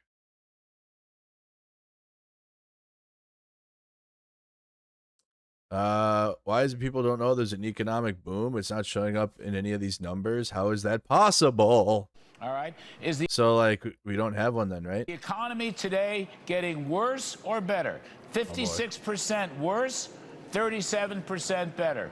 That's a 20-point deficit, sir. Those are bad numbers. And with all due respect to the Alabama farmers who are probably suffering because of unnecessary tariffs, the fact remains, I don't think people want more farm aid. I think they want lower taxes and lower costs throughout the economy. And why is it that they don't know there's an economic boom? Really, it's not showing up in any of these numbers. How is that possible? Damn, Fox Business. Damn, checking in on Fox News. Dang. Well, there is an economic. Our economy is really good. Yes. If you look at all the factors, it's all out there. It's all about marketing, though. It's all out there. You've got to give it to these socialist, communist Democrats. They Socialist, communist Democrats play hardball, and they keep us on one subject, and we stay on that subject, and we don't get on the positive things. We've had to play negative ball with these people for the last 7 or 8 months. All right. Just living in another world, guys. So he came out, and then so like you have to, okay, whatever, dude. What did JD Vance say? If you are committing fraud against the American people, all of us in public leadership should be trying to stop it and throw you in prison for enriching yourself, self the American taxpayer.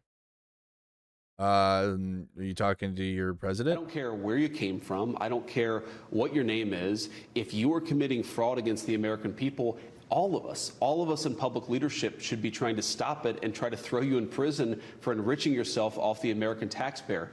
So we can throw Trump in prison? Oh, God.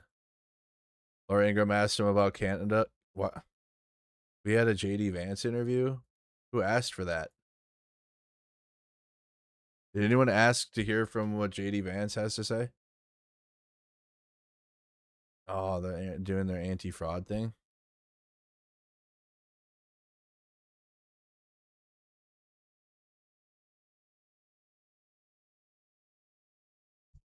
They haven't posted it yet. But this must have just happened today. Yeah. The Ingram angle. Better. Who's beating us in the G7? Nobody is How about beating us. Canada? How are they doing? They're doing so terribly. they want us to copy France, Canada, and, Yes. and other countries that are famous. Better. Apparently Canada's doing terrible. J.D. Vance takes a big dump on American colleges and universities and college graduates. Actually, one of the more affluent, more highly educated sections of the state. What does that tell us about education in the United States, especially at the university? He has an Only Cushions account. Well, I think what it tells us is that a lot of young Americans were sold a whole promise at the elite universities in our country. And that promise is that they were going to be able to go to college, get a degree, and everything was going to work out fine for them. I think in reality, actually, a lot of universities sold these kids a bill of goods. They gave them a lot of... You mean like our country did? Because that was the cult. Like, nobody fucking asked for this existence. Like, it's how our country works. And you don't have to go to college to be successful, for sure. Does it help? Yep. But you can go to like a tech school. You don't have to go to school. Like, you have to go learn you don't have to go study math and shit. You can go to a tech college and be great at that. But yeah, this this existence is because this is what our parents did and what their parents did, and like because opportunities in the country preside upon it. Okay, because when you go apply for a job, to be like, okay, what's your education? So it's not the university selling anything. If anything, it's because we have to choose. Everything when you're going through high school and you got to sit there and go through all of the fucking colleges, and the cost is so overwhelming. Nobody wants to. Like, if it were a choice, I bet you, besides it being a social experience for young kids to be in college, having more, like, who fuck wants to go through another 4 years of schooling? Unless you're learning a specialty job, for sure. Like, if it was focused 100% on just the specialty job, like, for example, when I was going to school to become an addiction counselor, I really enjoyed the first semester we had because all my classes were only about addiction counseling. I didn't have to do fucking math and science classes because the state forced me to. Yet, I was supposed to, but I stopped. I left because I started Mercado Media. I would have had, like, the next semester, I would have had to have taken some math classes and science, and yeah. So, no, the whole system's bad. But to blame it on universities is not, I mean, the prices are high and universities are profiting. But blaming further education as the problem, as if they're the preying upon it. Was Trump rocking a wig? When was this? More Americans are working in the United States right now than at any point in the history of our country. Think of that. Oh, he's wearing more hair. They put more hair on him. Oof. He's got a toupee. Donald toupee. When you steal money from the federal government, you ought to go to jail, and go to jail for a long time. So, Donald Trump? We need more aggressive penalties. When you steal money from the federal government, you ought to go to jail, and go to jail for a long time. We need to, and Congress is doing this, give us the support to be able to go off and get these bad guys. But we need... Yeah, it's your president. Trump's hair has turned into what Ben Garrison thinks Trump's hair looks like. Gulliver's president.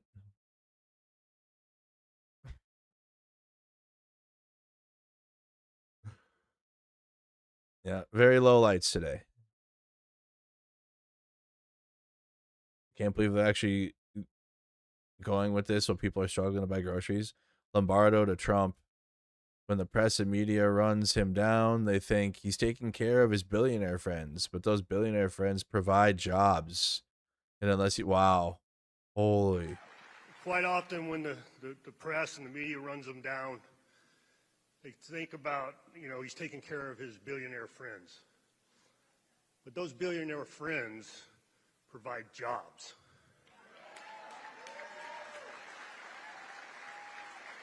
And unless you take care of them, those jobs are absent. That's crazy. The Epstein class. Vote for Michael Whatley, by the way. Michael Whatley's running in North Carolina. Oh. The mother of the young girl from North Carolina who had her throat slit from the back by an animal because the governor allowed that guy to be free. The governor who's now running for the Senate.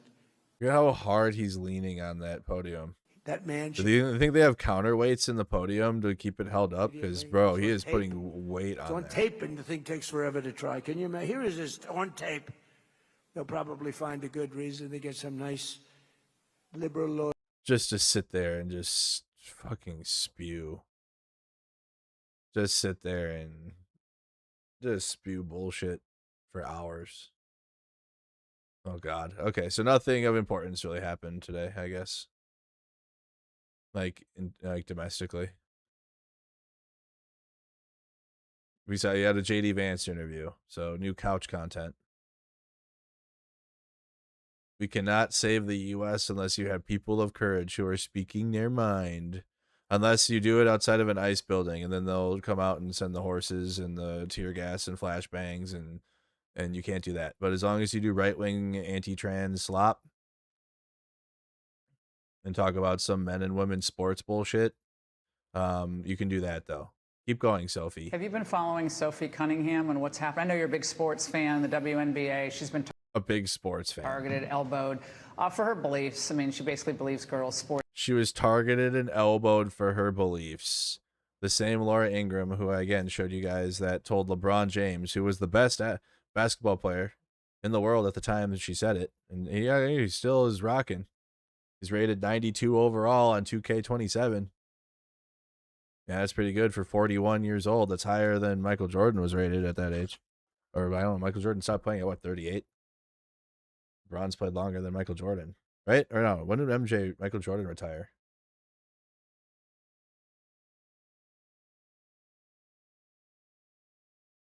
Retirement age. 40. Oh, yeah, LeBron just passed him then. Right? LeBron's 41, right? LeBron James. Yeah, he's 41. So he's a year older than Michael Jordan. He's still playing. He's still averaging 20 points a game. Wicked.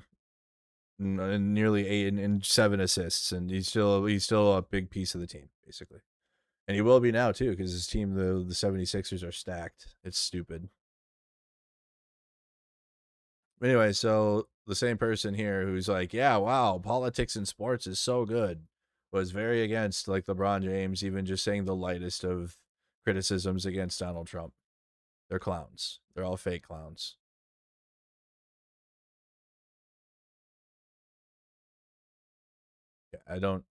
JD Vance is the least interesting person ever. Are they going to vote for the socialist dreamboat? Are they really going to buy the what? So the question here is, come November, will those Haley Stevens voters really vote for the guy who's the socialist dreamboat of diversity? Are they really going to buy his attempt to pivot and his silly gym rat flex and his tight-fitting black tee? You put that up against Mike Rogers and see what happens. I would probably assume yes. Yep.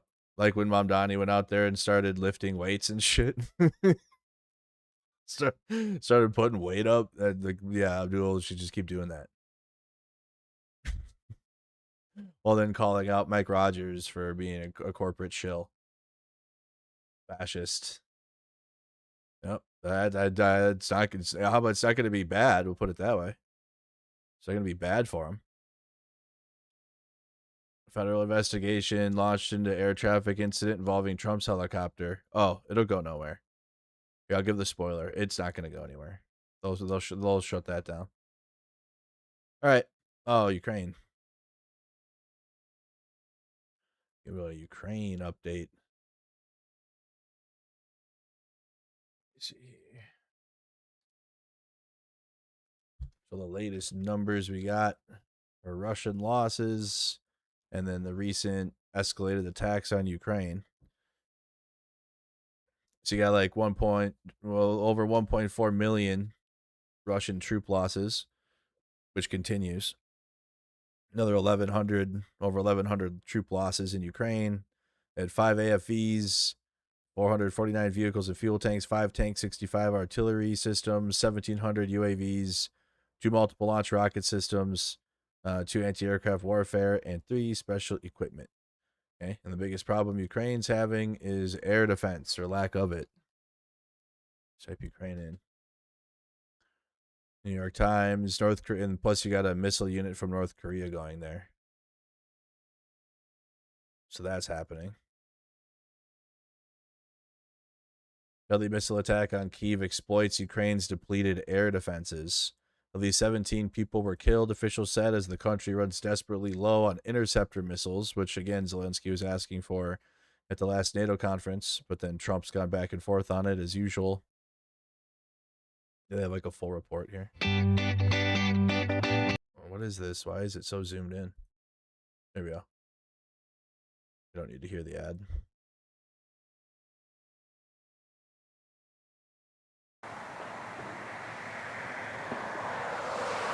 This was early this Wednesday morning. 17 people killed, dozens other injured. 8 people were killed in a suburban train station. Ukraine did not intercept any of the 24 ballistic missiles and 4 hypersonic missiles Russia used.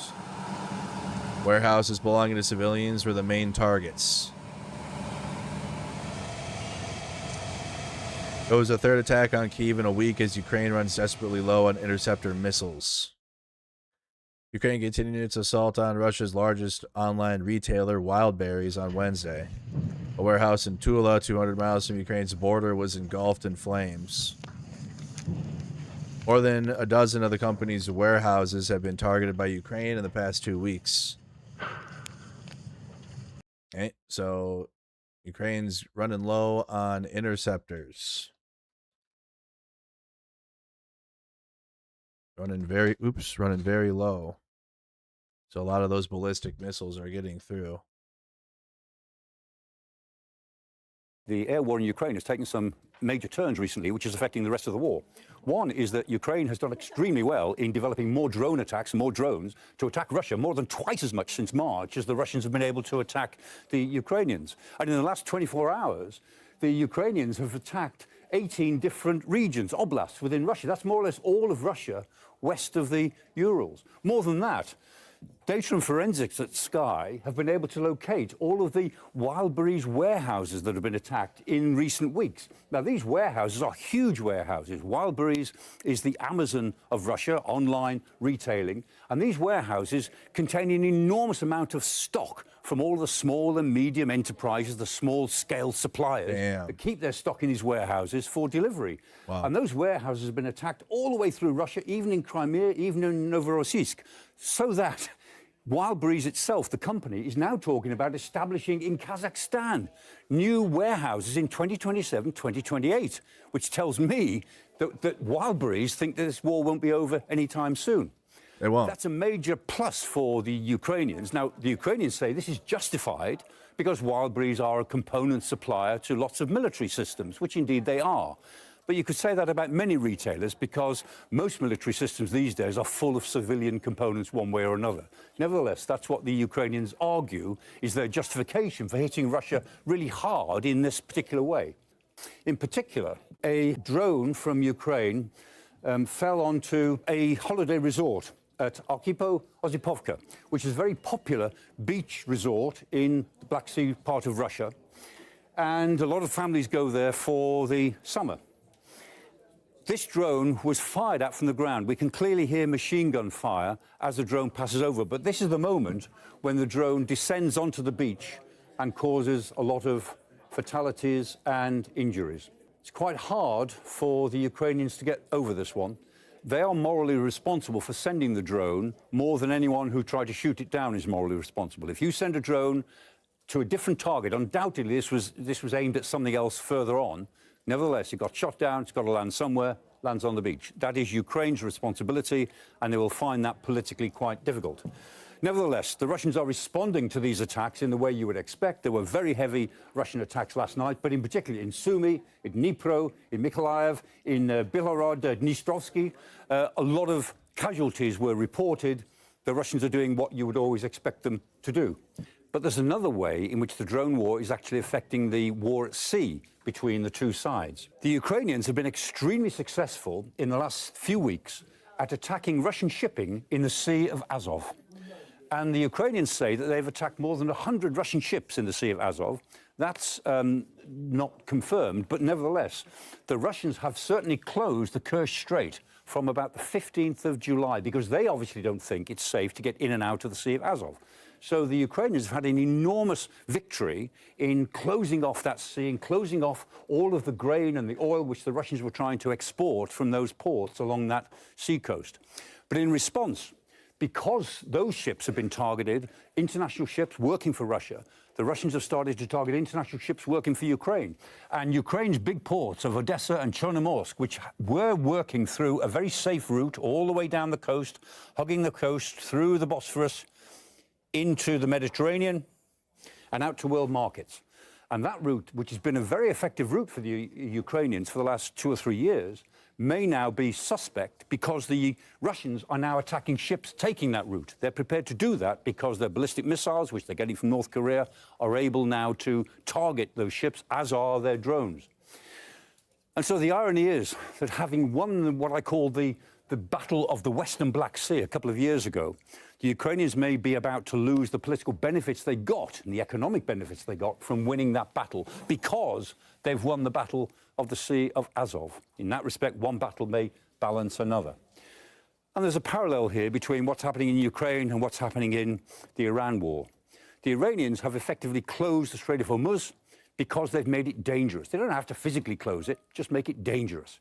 And it is possible that the Russians are able to close the Black Sea to Ukraine, not by closing it with mines, but just by making it dangerous. And if that's the case, then the war in Ukraine is taking on a new strategic dimension for all of us. I don't know.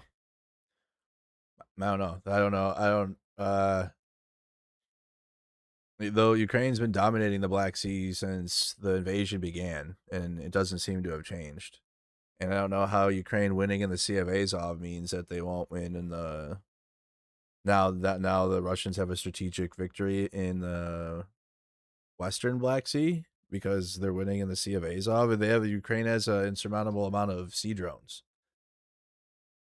Like, they don't have to rely on just Ukraine's missile, like they rely on sea drones to take out Russian ships, or air drones. And yeah, some of Ukraine's drones fly off or civilians are hit. Ukraine's in a full-scale war. Okay, and you got Russians taking vacation right upon the shores of occupied territories within Ukraine. So, and like we've seen that too in Crimea throughout the years. But you know, when you're invading a country, and the country's defending itself and trying to strike at the heart of logistic hubs or military hubs, etc., like that's going to happen. Russia shouldn't have invaded Ukraine. So, but beyond that, though, I don't know what he means about the Black Sea here. And then you got, I mean, I don't understand why it's a one or the other, especially when Ukraine has been dominating within the Black Sea and Russia hasn't been able to operate at all in there. Unless things have been different, but I mean, not from what I've seen in terms when it comes to the Black Sea.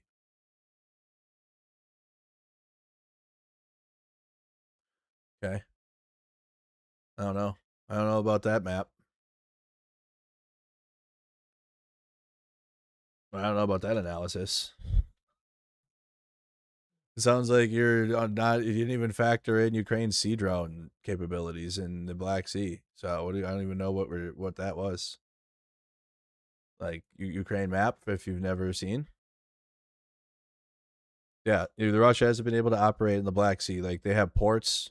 At least again, I haven't really focused this in a while, but things haven't changed.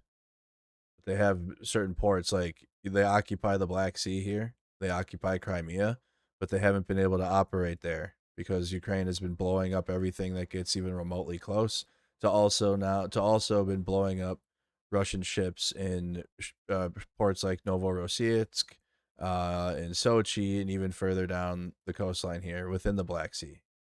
Like Ukraine's been hitting these with their sea drones, right? Or like big attacks from even drones from the sky too. Like there are a lot of Russian ships just recently that were hit by FPV drones, like big FPV drone swarms.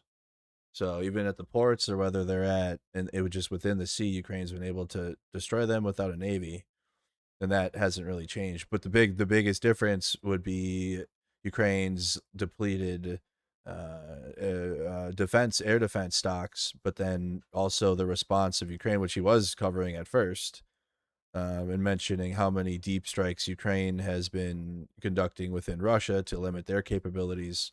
So that's been the biggest factor is Ukraine's strikes within Russia, but their internal depleted. Here's a CNN report about it. In Ukraine. Oh, and by the way, also, I just saw that this was recommended to me. But this is the drone safari that my good friend Dylan Burns has covered on his channel and did a whole documentary about it. Let me see if I can find the actual video. But this is what the Russians are doing. What was his name is what? This is in Kherson. Was his name? What was his name? Yuri? Yeah, I bet you the actual video is in my Discord, you guys, because I saw it and I should have saved it. And it's tough to watch. He survived, and there's a video of him talking about it too. But in Kherson, which I've been to, in Kherson, Ukraine, which is down here, the Russians do this drone safari, where obviously like the Russians occupy the other side of the river because Kherson expands down into like the Kherson Oblast is on the other side of the Dnipro River as well as the city of Kherson. I guess it goes down and becomes Alechki, but like it's it's the Oblast, like but so the Russians occupy the other side of the river, and it is pure pucker factor inside of this city the whole time. Okay, like the moment we got there, like we had to armor up, we had to wear body armor, and because it's like they're like random drones will just come in and hit and just kill you, because the Russians are on the other side and they're doing these drone safaris where they will find civilians and then harass civilians with FPV drones and then fly the drone into the civilian and kill them and murder them. And people can pay to do this. Okay, and this is something Russia's been doing for years now. And again, Dylan Burns did a documentary on it. Can you guys go to the Ukraine chat and share the clip? If you have it. See yesterday. Oh, here you go. Well, no, Greg talked about it, but can we get original videos of people that aren't just talking about it? Damn it. I saw you shared the video of Greg talking about it.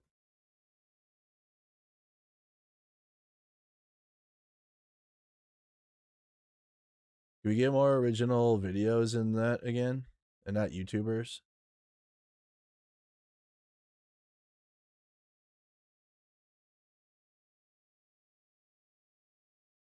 Damn. Guys, if you guys have Ukraine stuff, that feed needs help. I have a whole Ukraine feed. Okay, I gotta try to find it.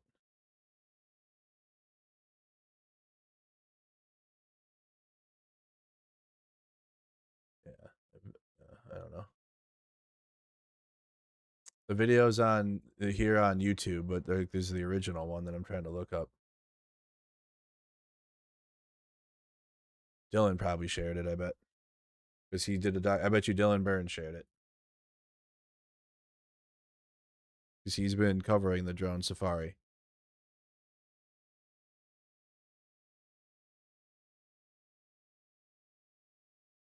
There you go. There it is. So, a video circulating on social media shows a Russian drone hunting an unarmed civilian trading at a local market in Kherson's central district around 6:45 a.m. The footage shows the drone circling the man as he tries to flee before the operator strikes. Ukraine's national police later identified the victim as a 52-year-old local resident, reporting that he survived the attack with blast injuries, shrapnel wounds, and a concussion. Do anyone have the interview with him too? Golly, I should have saved this. So this is what the Russians do. So they'll pick on this guy's literally just a farmer. So he's got his truck set up and his stand and whatever he's selling. I even think he tells the drone what he's selling, and he says it in the interview. And he was trying to communicate with this drone, like, no, look, I'm not military, but it doesn't matter to the Russians because they're hunting civilians this way with drones. And this is the future of warfare. This is what it is, what the Russians are doing in Ukraine.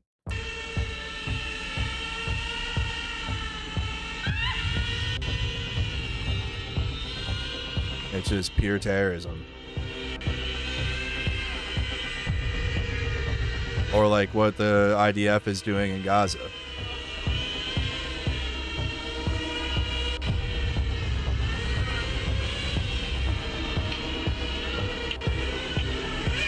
Okay, and it again, he lives, but I just want to be careful. But it hits and like, but very, very close call. Like literally flies right into him, right? And then you guys can see the explosion. But now, where's anyone have the video of the interview with them? Because I thought when I first saw it, I was like, oh man, he's dead from that. Let me see if they posted it. There it is. Thank you. Thank you, Allie. Here he is. Here's his story. We came to the market and started to set up. The drone came, it flew from behind the market, showing it. You see this? I beg you. Can't you see? There was bananas, boxes. I'm running around. It's all under an umbrella, and a showcase is right there. Tomatoes, cucumbers, eggplants, peppers. I had no phone, nothing. I had 2 garlic cloves. I was cleaning garlic. I got up and I started asking, can you see? It's garlic, that's all. It started chasing me. I told my wife, run, because there's just a field. There was about 200 meters to the shelter. Maybe some athletes can run, but I can't. I started to run back and forth. Did you see it? It started flying under an umbrella. And I'm showing it. Look, boxes. So I waved my hands. I wanted to save the car. I wanted to show him that we have nothing else left to work with. We had 1 car left. We had another that they destroyed. Another drone had already hit this car. We had to fix it, and they struck all the boxes. People all want to live. Drones are beyond words, obviously. Maybe its battery was dying, and it just started chasing me to kill at least someone, because I am not a military target. I never even served in the army. Not in Soviet times, not now, because I was always sick, and they wrote me off back then. I'm 52, seriously. Injured as a result of an enemy drone strike. He was delivered by an ambulance in a moderately severe condition. Fortunately, all of his injuries are non-penetrating with no damage to internal organs. There are multiple shrapnel wounds to the torso and both upper and lower extremities. Non-penetrating with no damage, to internal organs. There is also a blast injury, concussion, and brain contusion. His condition is currently stable, and his life is not in danger. On the average, the nature of drone strike injuries we see is quite varied. These minor wounds from the blast itself, barotrauma, and even severe injuries with traumatic amputations of limbs and pentatraumatic abdominal wounds. On average, we can see up to 20 such patients per day. Wow. So they see up to about 20 because the human safari taking place, the drone safari. That's what it's called.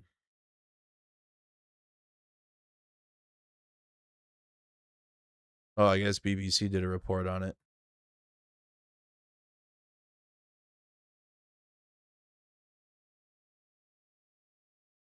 Oh, so it's a back and forth between the drone on the beach and then the drone attack. But the human safari is continued in Kherson for years. Where's Dylan? Did a whole documentary.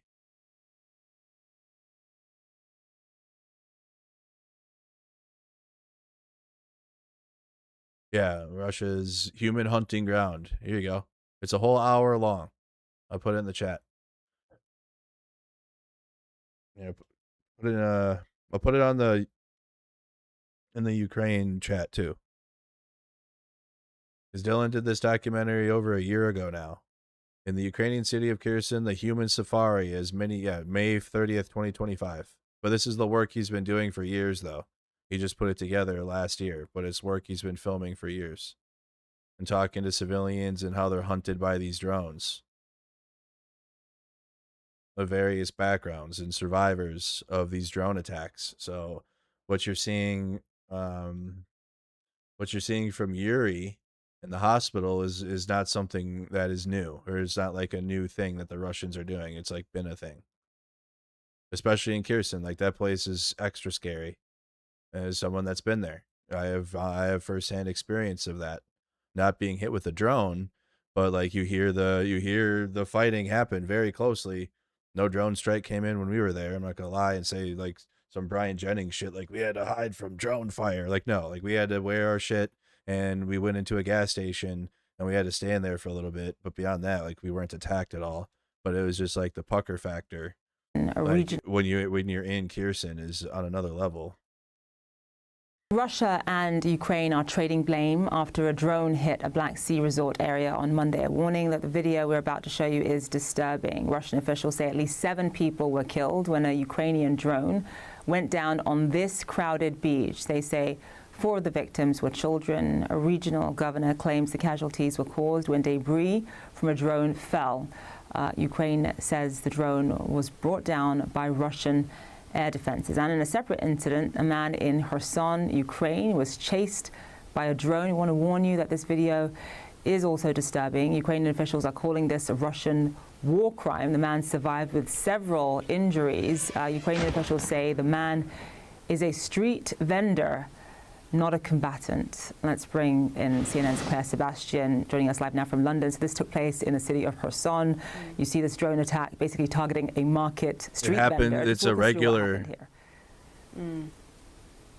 Yeah, so the first thing to say, Zain, is that he survived. He was then talking about the incident several hours later. He was injured, he said, but he said that during that incident he gestured to the drone to try and show it that he was only selling vegetables. And interestingly, he also said that this was the second time he had actually had to try to avoid a targeted drone attack. President Zelensky has come out and said that this is an example of a tactic that we saw emerge around mid-2024, what he calls a human safari by Russia, essentially drones seeming to target unarmed civilians out in the open. Now, Russia regularly says, of course, that it doesn't target civilians. We have reached out to the Russian Ministry of Defense on this incident and haven't heard back. Of course, this is a pretty disturbing incident. You can see the aftermath there, video released by the Ukrainian authorities in that incident. But again, look, the man survived, a lucky escape here. But I think this sheds light on the situation in Kherson. This is really the biggest Ukrainian city that sits on the front line. It's separated only by the Dnieper River from the Russian forces. They are under near constant attack. Drone nets cover the streets in the city. This is life here, and it's getting increasingly dangerous as Russia tries to push forward and, if not take more territory. Obviously, it lost Kherson when Ukraine liberated it in late 2022. It's trying to make life as difficult as possible for civilians still in this area. Zane? And also another attack, this time Ukrainian drone apparently Ukrainians do carry shotguns. They do. They have shotguns to shoot the drones down. They've seen it. A beach at a Black Sea resort. Just walk us through what happened. We understand that about 3 children were killed in this attack. Yeah, I mean, big picture of these two incidents show together that civilians are increasingly paying the price for this war. This was what the Russian authorities in the Krasnodar region where this took place are saying was debris from a falling drone. The toll is now up to 7 people killed, quite a number of injuries as well. 4 of them children, according to the Russian Children's Rights Commissioner, talking about this today. The Russians are saying this is terrorism by Ukraine. Point of fact is that they've spent most of the war calling Ukraine a terrorist state, so this sort of bolsters that argument. But they do also say it was falling debris that caused this. And now the Ukrainian side, we've heard from the head of the Center for Countering Disinformation, part of the Ukrainian government, saying that this was the work of Russian air defenses. So it isn't at this point exactly clear what happened here, but this is in the context of Ukraine escalating long-range attacks across Russia. This is a tactic that we've really seen building over the summer since they announced this 40-day campaign to try to turn around the war. Targets have started evolving into different areas, and I think, look, it is clear as these attacks escalate, the risk to civilians is going up. Jane. All right, Claire Sebastian, live for us there. Thank you so much. We have new video in showing what you. So I guess that's the back and forth of it. CNN conservative. Is this your first day? Welcome. Now you see it. It's been conservative. Even more so now. Now you get to watch. Now you have to watch MAGA on there. And really just uphold the system of it. Now you get Scott Jennings, right?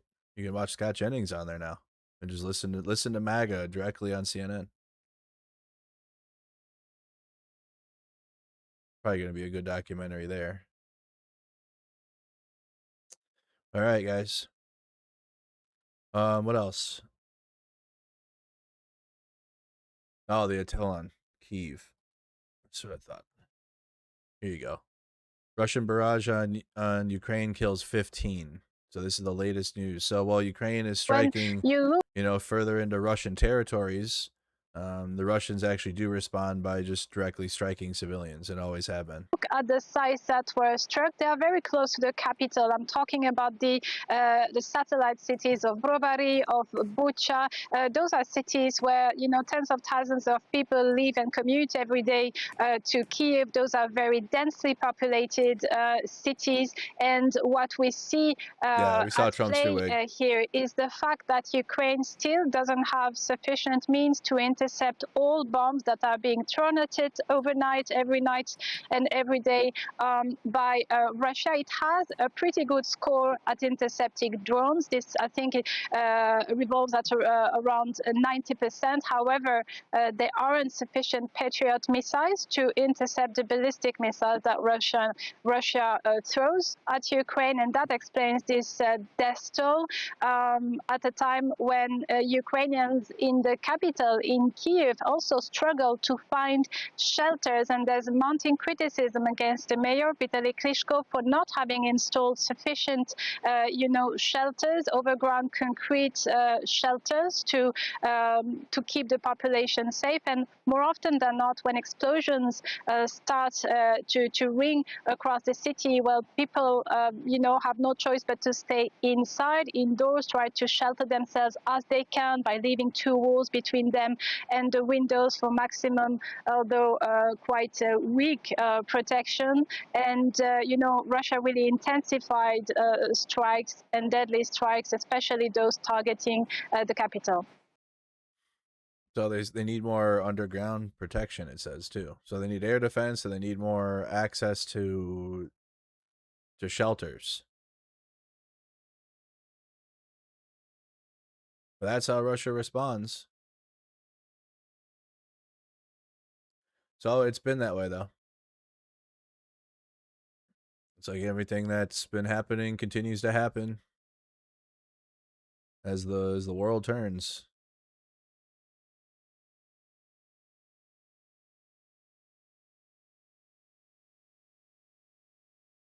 Ukrainian forces are mounting another major attack drone raid into Russia tonight. 400 have been launched, if it will load.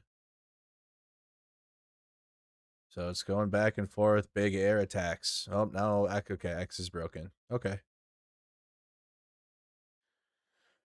Trillionaire, this is quadruple A social media.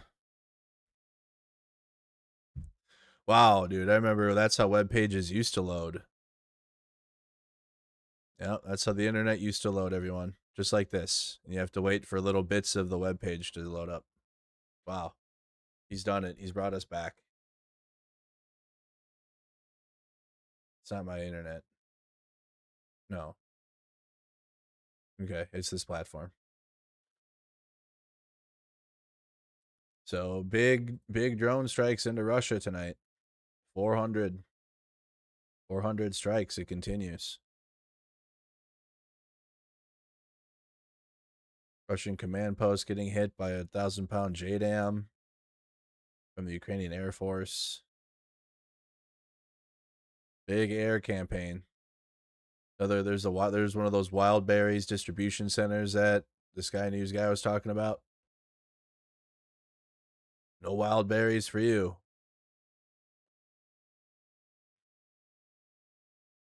It looks completely destroyed.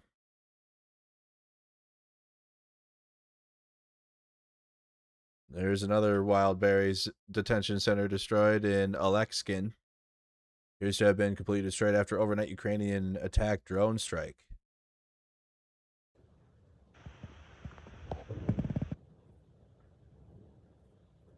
Yeah, they turned into a blueberry factory, didn't it?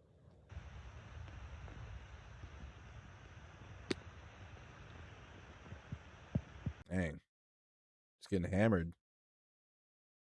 Russian wild berries distribution centers, the Pierce pictures. In Alekskin. Alexin. Wow, there you go. If the images load on this platform.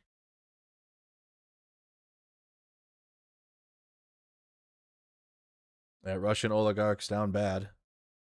Ukrainian attack drone strike at another wild berries distribution center.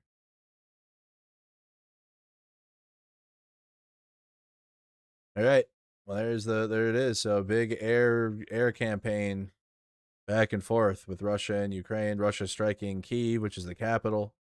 So you had like again, the latest is big attacks on the capital of Kyiv. I saw reports of 15, 17 were killed. And then you got Ukraine responding with big drone campaign, big drone strikes tonight in response. So actually we'll give some updates as this develops now. As long as I'm home and doing reports here from home, giving you guys everything that's going on. But if I have to go somewhere soon, I really wanted to go to Michigan, but I feel like I gotta take breaks when I can.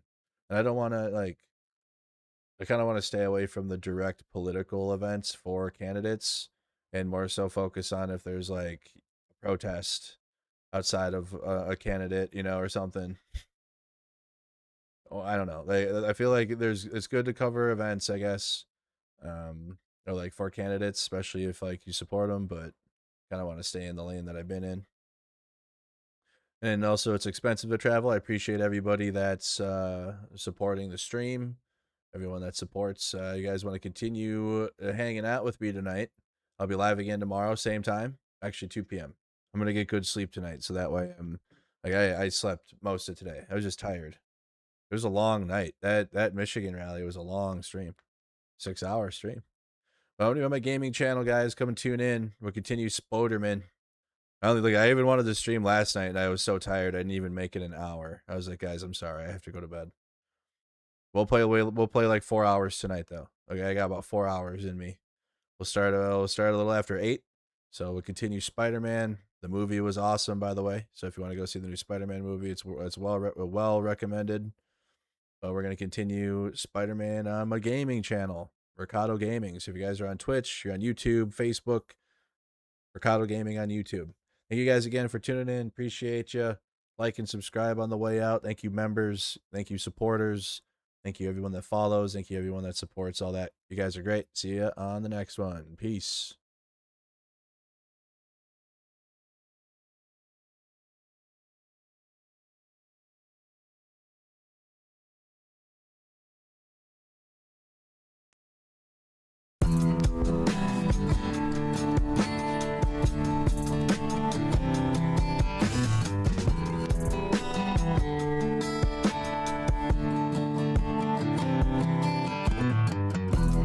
Blood on the wheel, blood on the sea, blood on the hands of all the ones that lie. Storms are coming, best to get to running, or stand your ground once the bullets fly. They call me Big Papa 'cause I'm ready to die. When you meet your maker, you can ask him why. They call me Big Papa 'cause I'm ready to die. They just let them do it. They just let them fucking gas us. They didn't stop them. They didn't stop them. They didn't give a fuck.